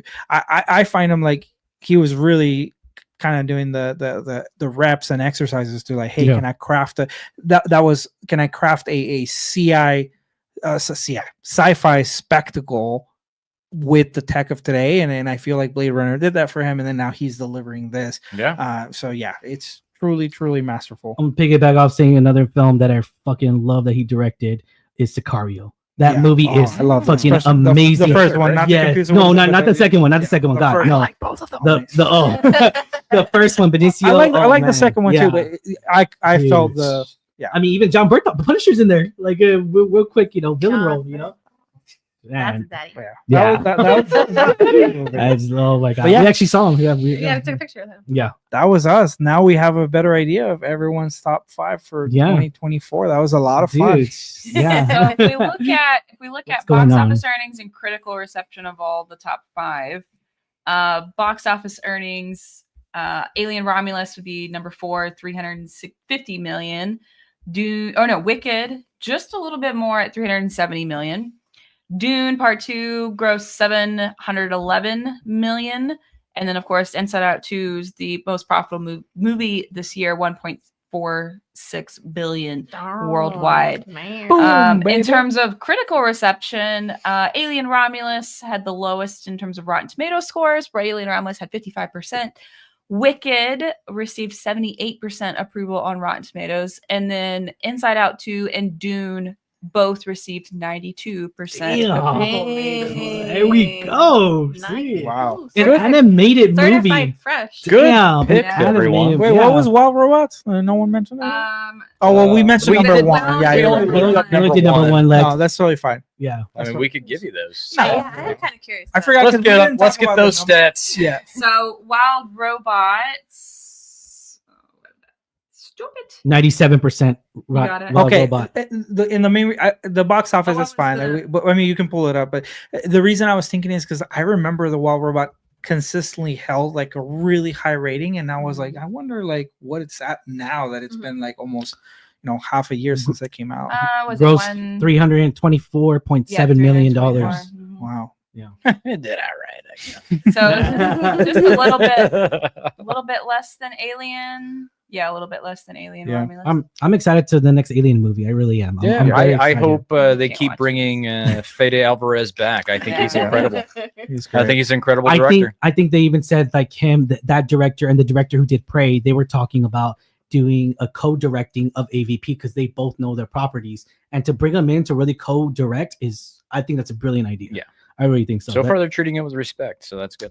they do. I mean, they have to because like they got to make their money, man. That's all I'm saying. They're gonna, and movies like that, I feel like that they like Prey should have been a theater movie. It wasn't. I think If it you- was just the time. Well, Yeah. I think it was during pandemic. It maybe. was a pandemic movie. Did y'all get to watch that? Right? Yeah, I we watched watched that that. together. I actually like that. There's a second one coming this year. I think it's called Badlands. Yeah, I'm looking forward to it. I think it's with Elle Fanning. Yeah. It's not Dakota. I think it's Yeah, Elle no, you're Fanning. right. Yeah, So yeah. they always play around the time period, though. Is it Yeah. going to be pirates? Is it going to be World War One? So I don't. Dude, I don't I've know. wanted a samurai one for so Yeah, long. samurai one. So like, I don't know. There's It's so cool. many good. It's a things you great. could do. It's a great time. It seems like some of these franchises are coming back, but for the most part, we're getting a lot of respect to that. So I'm excited. It was really, really awesome to kind of look back at 2024. I know 2025 is already kind of moving fast, but yeah. there's a lot of excitement left for 2025, and I'm excited to see what our list look like for the end of. Yeah. Yeah, I this can't year. think of any movie coming out this year that I'm like Yeah. excited for, besides Wicked 2. Not a Superman fan, sorry. We'll be there. We'll be I was there. like, what are you doing? I was like, what? Oh man, He's I'm so having a heart excited. attack on live. I am so excited That's for how I fucking go. Superman. Show it to the cannot insurance. I company. cannot wait, Yeah, and all y'all are like I'm fangirls. so I fucking know. excited I for couldn't Superman. care Oh my god. Oh my god, I'm so excited for James Gunn DCU. That's Excited all right, for it. though. We don't have Yeah. to get into it. Yeah, we won't get into it. We'll It's show you. It's another hour. It's another hour. We'll do a We're whole talking podcast about on that movie on- and the haircut of Green Lantern. Oh man. Oh, by the way, too, if you like the Inside Out universe, there's like a 4-part miniseries Oh, on on Yeah. Plus, it's right? called Dream Productions. Really, really Yeah, good. I highly recommend. On par with like the Inside Out movies. Yeah, because we didn't get Dream Wow. Productions in this movie, right?